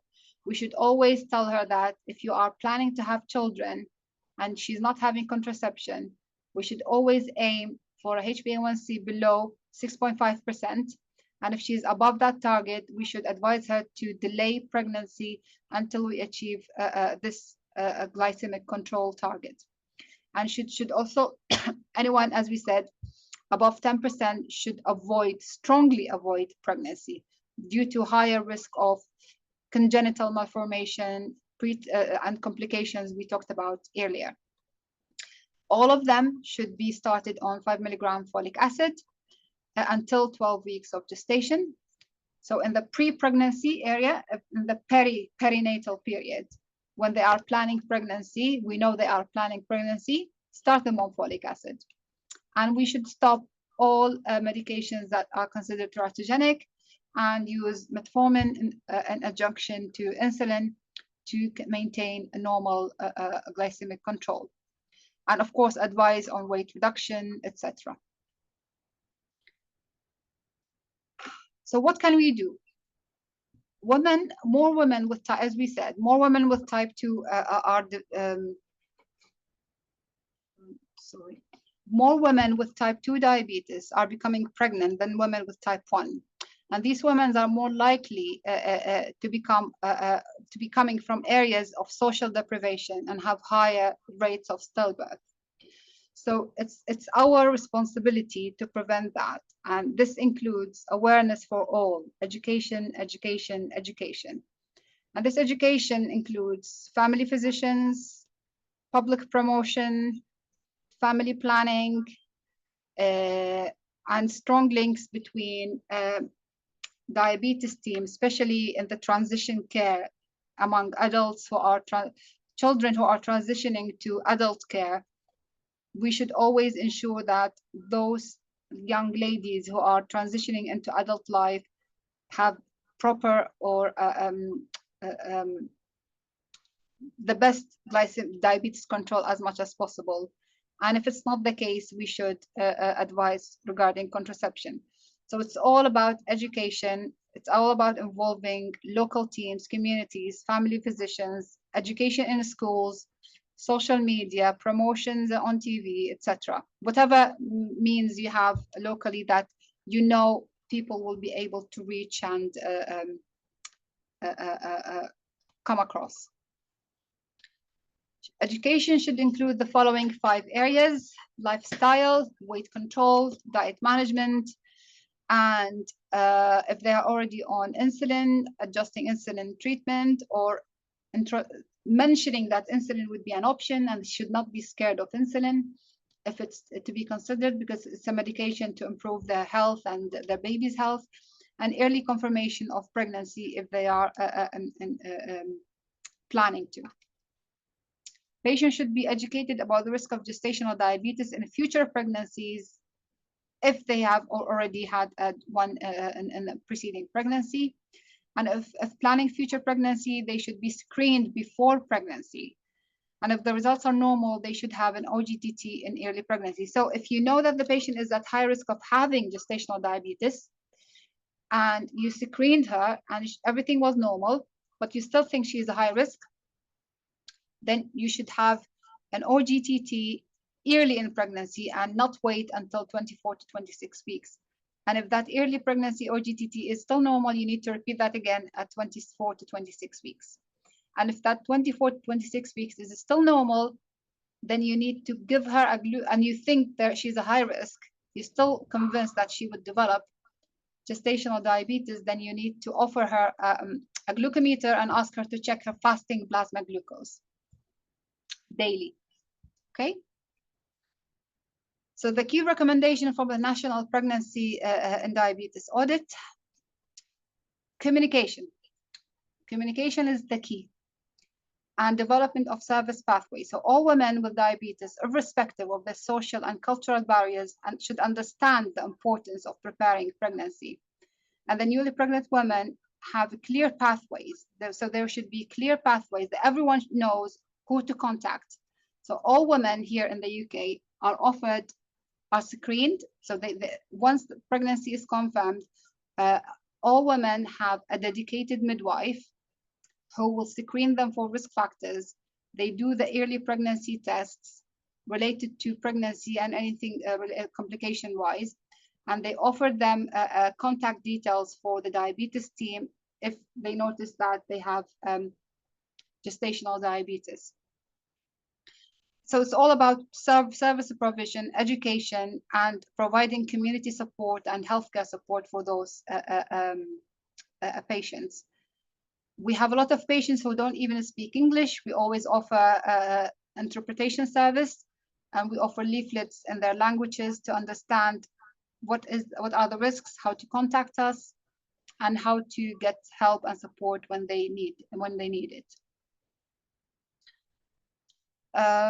So pre-pregnancy care, as we said, includes contraception, achieving a high HbA1c target or blood sugar targets, as we mentioned before, performing retinal screening, checking albumin creatinine ratio to check for nephropathy, offering folic acid, checking thyroid function test, and performing selenium screening in type 1 patients, blood pressure targets, and then review medications and diet, exercise, monitoring ketones, blood sugars, providing glucagon kit in patients with type 1 on insulin if they are at risk of having hypoglycemia, and of course, advice regarding smoking, alcohol, and recreational drugs, because we have some patients who would continue to use recreational drugs, drink alcohol, and smoke during pregnancy. So it's our job to continue to advise, but unfortunately, we can't enforce our advice. So to summarize what we said, we perform, once pregnancy is confirmed, we perform the viability scan at 6 to 9 weeks. And then at the booking, usually between 10 to 12 weeks, which is the booking appointment, we do the education bit, the blood tests, offer the treatment required, educate, provide blood glucose monitoring devices, whatever is needed according to the type of diabetes. And then we repeat retinal screening. And then we perform the anomaly scan at 20 weeks. And then OGTT between 24 to 26 weeks in patients with gestational diabetes risk factors. And then at every 4 weeks thereafter, we perform the fetal growth scan and we repeat retinal screening. And then we plan for labor at 32 weeks. We aim to deliver around this time between 37 to 38 weeks in pre-existing diabetes or GDM on insulin. And we deliver between 39 to 40 weeks if they are on metformin. And we complete pregnancy until 40 to 40 plus if they are only diet controlled. All okay so far? Beautiful, dear doctor. Thank you so much. Actually, we have 2 questions from Dr. Manar. Yeah. So she said, dear Dr. Zainab, thank you so much for this informative lecture. And the question is, we see a lot of PCOS patients, polycystic ovarian syndrome cases in infertility clinic, and the recommendation in our field is to start metformin to decrease insulin resistance and induce ovulation. If this patient become pregnant and she is using metformin, do we complete on using it despite the normal OGTT Yes. till the end of pregnancy? Or not? I mean, you can offer either to continue to use it to keep blood sugars under control, or if the patient does not want that, you advise her to monitor blood sugars. If they are within target with the diet control and exercise, then she would not need metformin. But if she's unable to achieve the good control despite diet and exercise, then of course you need to be back on metformin, glibenclamide, or insulin to achieve the target. So it's all about blood sugar targets. As long as you're able to achieve them, she doesn't need treatment if she's able to achieve them without the treatment. I think there is a connection interruption there, Dr. Zainab, in your internet, because we didn't hear all of the complete answer. So hello, can you hear me? Yes, we can right now. So please, can you summarize the so in previous PCOS patients, they don't really have to continue metformin during pregnancy as long as they are achieving the blood sugar targets. So what determines treatment of diabetes in pregnancy or gestational diabetes is the blood sugar targets. If the blood sugar is within the target with diet and exercise, you don't need to start her on treatment. If she is failing to achieve the normal targets or the recommended target, despite her best effort with diet and exercise, then you need to restart metformin, or maybe even add more insulin or glibenclamide, whatever is needed to achieve that target. So it's all about achieving the blood sugar targets. It's what determines whether we continue metformin in PCOS patients or not, or even add more on top of metformin. Okay. Okay. Crystal clear. Yeah. So let's do some cases to test your knowledge. Okay. Good. We have a 35-year-old woman with 2 previous uncomplicated pregnancies. She was found to have glycosuria and a urine dipstick in her routine antenatal care. She proceeded to an oral glucose tolerance test and has been referred to you. These are her results. So her fasting blood sugar is 5.3, like 95.4, and her 2-hour glucose is 151. Does she have gestational diabetes?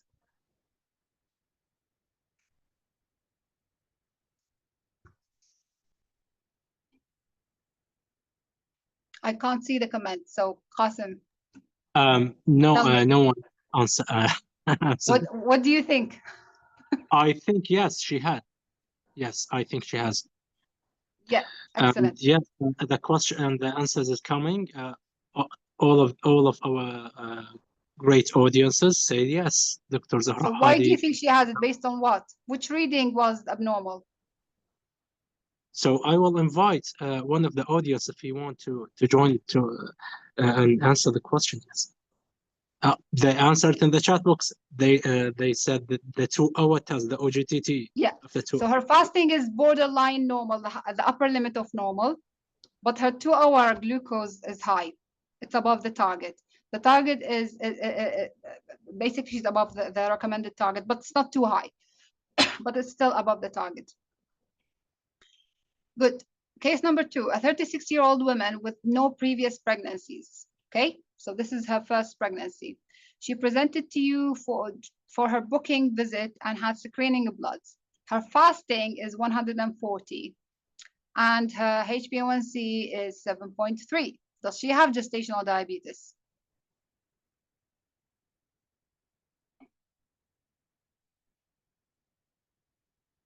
Dr. Randa said she is already diabetic. Dr. Manar said she had a pre-pregnancy DM, not gestational. Dr. Ali said no, she has type 2 DM. Dr. Ibrahim said that she has a pre-existing DM. Excellent. So this is a pre-existing type 2 diabetes, which was not discovered prior to pregnancy, and they discovered it during pregnancy because of the exaggerated response to OGTT with the numbers, as you can see above, sorry, not OGTT, the number, the fasting glucose is above the what you would see in gestational patients. And of course, her HbA1c is very high. So she has a pre-existing diabetes, and she did not know about it until she became pregnant and did the routine blood test for that. Okay, next. I can't go to the next slide. Good. Case number 3, a 39-year-old with a 10-year history of type 2 diabetes. She has 2 children, 6 and 9 years old. She attends your clinic for routine diabetes care and mentions she would like to try to conceive again. Her HbA1c is 7.6%.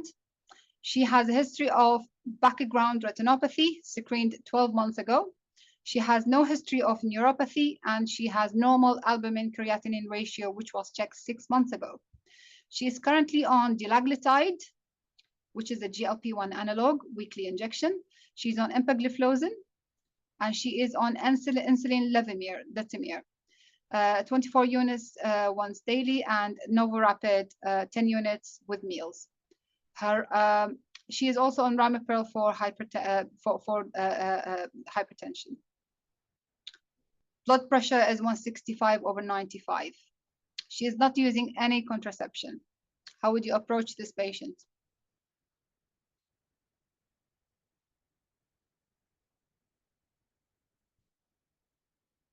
Ali Imam raised. Yeah.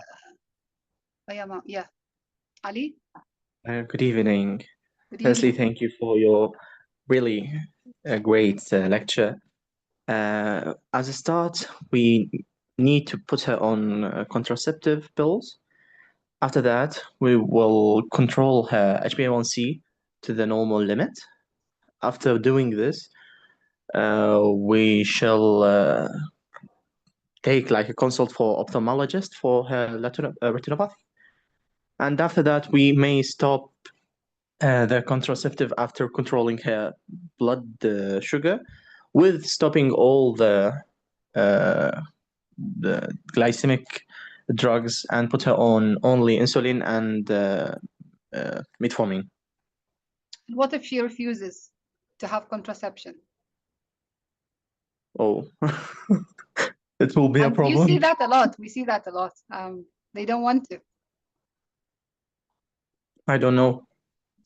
So your job is to educate, explain the risks, and if she continues to decline or not agree with your plan, then your job is to tell her, of course, after telling her, explaining everything, you need to immediately stop all teratogenic agents, switch her to pregnancy-safe preparation medications like metformin and insulin in this case, and switch ramipril to labetalol or whatever is safe for pregnancy to achieve blood sugar control, blood pressure I control. forget to add the labetalol, as you mentioned before, for her Yes. blood pressure.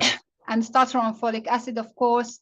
And as you said, refer her for retinal screening, checking her ACR again for nephropathy, and continue to closely monitoring her, like very close follow-up, very close monitoring. If she, of course, refuses your advice to delay pregnancy until good glucose is achieved, good control is So achieved. I have a question, please. Yeah. If we saw that she has an ACR high, should we put her on ACE inhibitor and continues with contraceptive pills until her Ideally. ACR becomes... Ideally. Yeah. Okay, thank you. But if because she will tell you, I'm 39, how long am I going to delay this pregnancy? I'm too old already, I'm too old, and I need to have a baby before I reach the age of 40 or 41. And she just doesn't want to have contraception. She wants to have another baby now. So you do your best, you educate, as I said. If you can't, you need just to treat her as if she's becoming pregnant now. Stop everything, intensify insulin, intensify lifestyle measures, intensify the advice on exercise, start folic acid, control blood pressure as much as possible, and start aspirin, of course, etc. Amazing, thank you. Next case, 33-year-old and planning a fourth pregnancy. She has had 2 healthy children and 1 miscarriage at 10 weeks gestation. She has been taking folic acid, 5 milligrams daily for the last 3 weeks, and has stopped taking the oral contraceptive pill. Her HbA1c is 7.5%. She is taking insulin Glargine, Lantus, 24 units, and insulin Lispro, approximately 8 units, 3 times a day with meals. She is on ramipril once daily, and she's previously had an elevated albumin level, albumin creatinine ratio, ACR. She has no background diabetic retinopathy from her last screening last year, and she has had an episode of severe hypoglycemia. How would you approach this patient?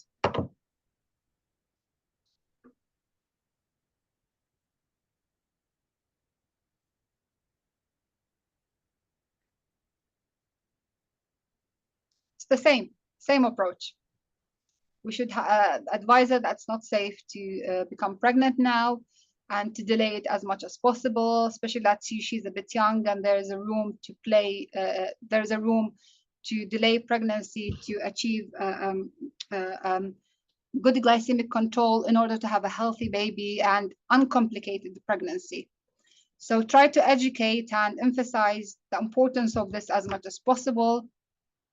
And if she declines that, you need to ensure that she is up to date with her retinopathy, nephropathy screening, adjust her insulin doses accordingly, and ensuring that there is the hypoglycemia risk is not is addressed and avoided by identifying why she had hypoglycemia and offering a glucagon kit and education about how to manage hypoglycemia with the fast-acting carbs, monitoring, etc.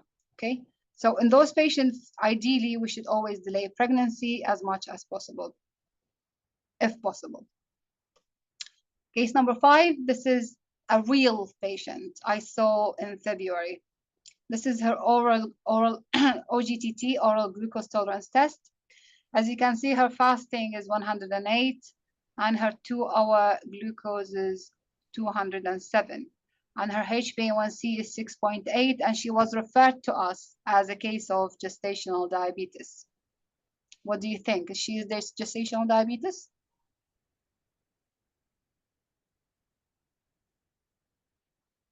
I will answer this case, doctor, if you allow me. I don't think she has gestational diabetes. I think she has an overt diabetes, pre-existing diabetes, not GDM. Exactly. All of her numbers are shouting that she has type pre-existing diabetes, which is undiagnosed. Yes. Good. Another case. So this patient, because of the very high HbA1c, very high 2 hours glucose readings, and she was these numbers are seen on her first trimester, on her first appointment, sorry, on the OGTT. So because she's at high risk of even having worse numbers as she approaches the 34 to 36 weeks, because we said there is higher insulin resistance. And because this was discovered late in pregnancy, because she did not have any screening early on, she was not compliant with follow-up or midwife early booking, appointment and test, etc. We wanted her to have the best medical care as much as possible. So we offered her the Libra, and we monitored her blood sugars through this continuous glucose monitoring. And as you can see, her blood sugars are above the zones, the targets recommended during pregnancy. She's always above that target. And if you look at her snapshot, she's only 36% of time in range, and most of the time she is above target, which also made us, these measures made us intensify her glucose control. And when we did the fetal scan, as you can see here, so she was attending the fetal scans, but she did not attend the blood test, etc. That's why we did not discover her diabetes. And as you can see here at the 28 weeks scan, the baby is large for gestational age. There's an accelerated growth, which is expected with such blood sugars, very high control, macrosomic baby, LGA baby. So this is a strong indicator for very close follow-up, intensive insulin treatment alongside metformin, of course, and early delivery. We wouldn't delay her delivery or induction of labor, or whether it's cesarean section, whatever is deemed feasible. Good. The next case, if you look at this case, this is also a patient I saw 2 months ago. So when you look at her scan, the fetal scans, it's perfect, beautiful, linear head circumference across pregnancy, the baby, of course, this is baby scans, linear abdominal circumference, linear femur length, linear growth, everything is within line, everything is within target. When you look at this, you say beautiful. There's no need to worry about anything related to the baby. And when you look at this patient's continuous glucose monitoring data, her time in target is 81%. And as we said, we aim for 70%. She is more than what we aim for. She's 81% within target. And most of the time she is within range. So when you look at these numbers, you say perfect, good glucose control, baby is fine, everything's fine, continue what you're doing. The only thing that caught our attention is when we saw this fetal scan, it pointed at polyhydramnios. This was the only abnormality noted in her scan, the fetal scan, I mean.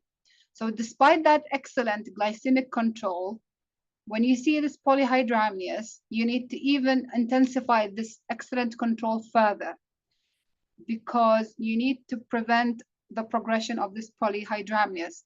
So when you closely look at her blood sugar data, that kind of numbers she was getting. So she was only running high around lunchtime.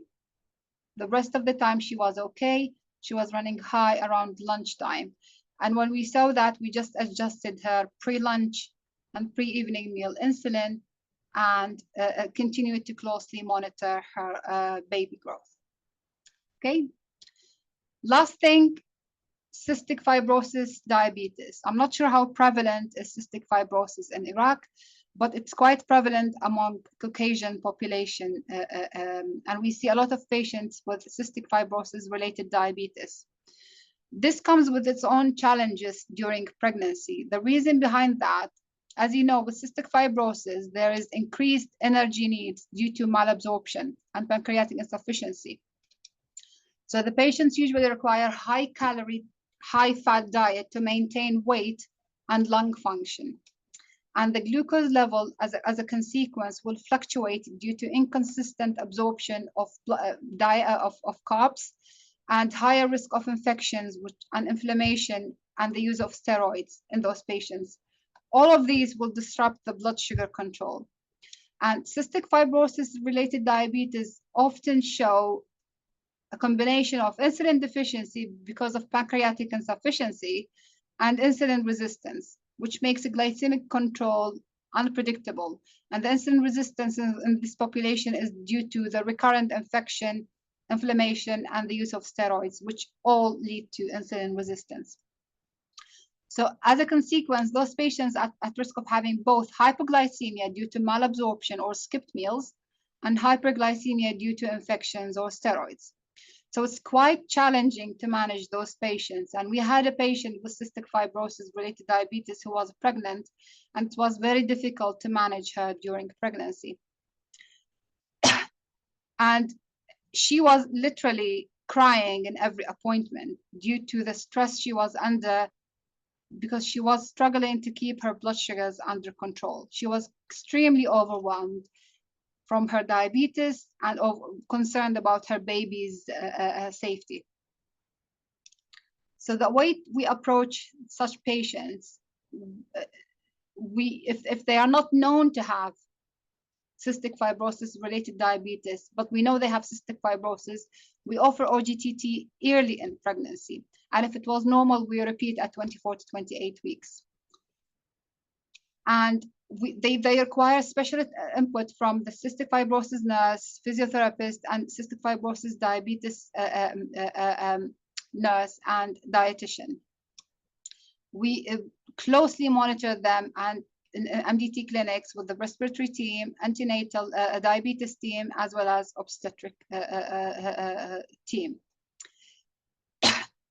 We should always advise them not to restrict their carbohydrates and to maintain adequate calorie intake with moderate to high complex carb allowance, ensuring the choice of low glycemic index carbs, because this is essential for the patient's survival, function, as well as the baby's nutrition. Of course, this comes with its own challenges, because we're advising high calorie intake, high carb intake, and this will lead to high blood sugars. So we advise them to have small meals, frequent meals and snacks to manage malabsorption and maintain nutritional status. And we use continuous glucose monitoring if available, particularly in those with pre-existing diabetes. And during labor, so of course, and the mainstay treatment is insulin in this population. You don't have anything else to offer. It's only insulin. And labor care as well, it's an MDT approach. You should involve the obstetric anesthetist early on in the pregnancy, and you should consider delivery around 37 to 39 weeks. And you should avoid prolonged fasting in labor. And if the patient is unable or not allowed to have any oral intake, you should introduce intravenous glucose infusion. Our patient I was telling you about was delivered even earlier than that at 35 plus 5 days because of extremely poorly controlled diabetes. On top of that, she developed preeclampsia. Some data on the Iraqi, we don't have much Iraqi data on gestational diabetes, unfortunately, but the limited data shows there is high prevalence of diabetes in the small studies they have performed. So I think, and they are consistent with the regional as well as the international data. So I would really hope to see more auditing and more approach to study this population and screen this population in Iraq to improve maternal and fetal outcomes. So in summary, maternal and fetal risks can be reduced by optimizing diabetes management before and during pregnancy, and education is the key with a collaborative MDT approach in improving pregnancy outcomes. These are some of the resources you can go back to understand more about how to manage DKA and diabetes in pregnancy. And this is my email if you would like to get in touch. Any questions? Thank you so much, dear Dr. Zainab. We actually we're incapable to Thanksgiving. What amazing lecture! What an amazing lecture!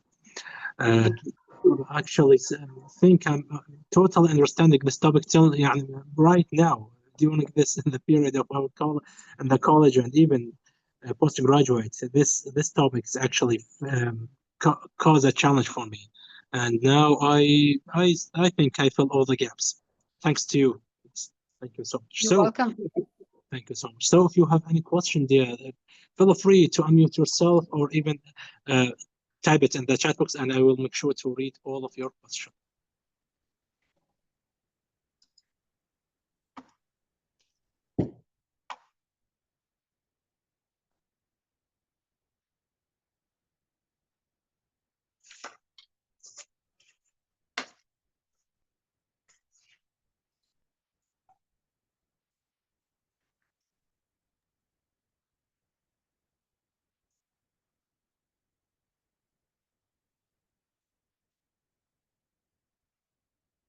Okay, so all of our great audiences are thank you, Dr. Zainab.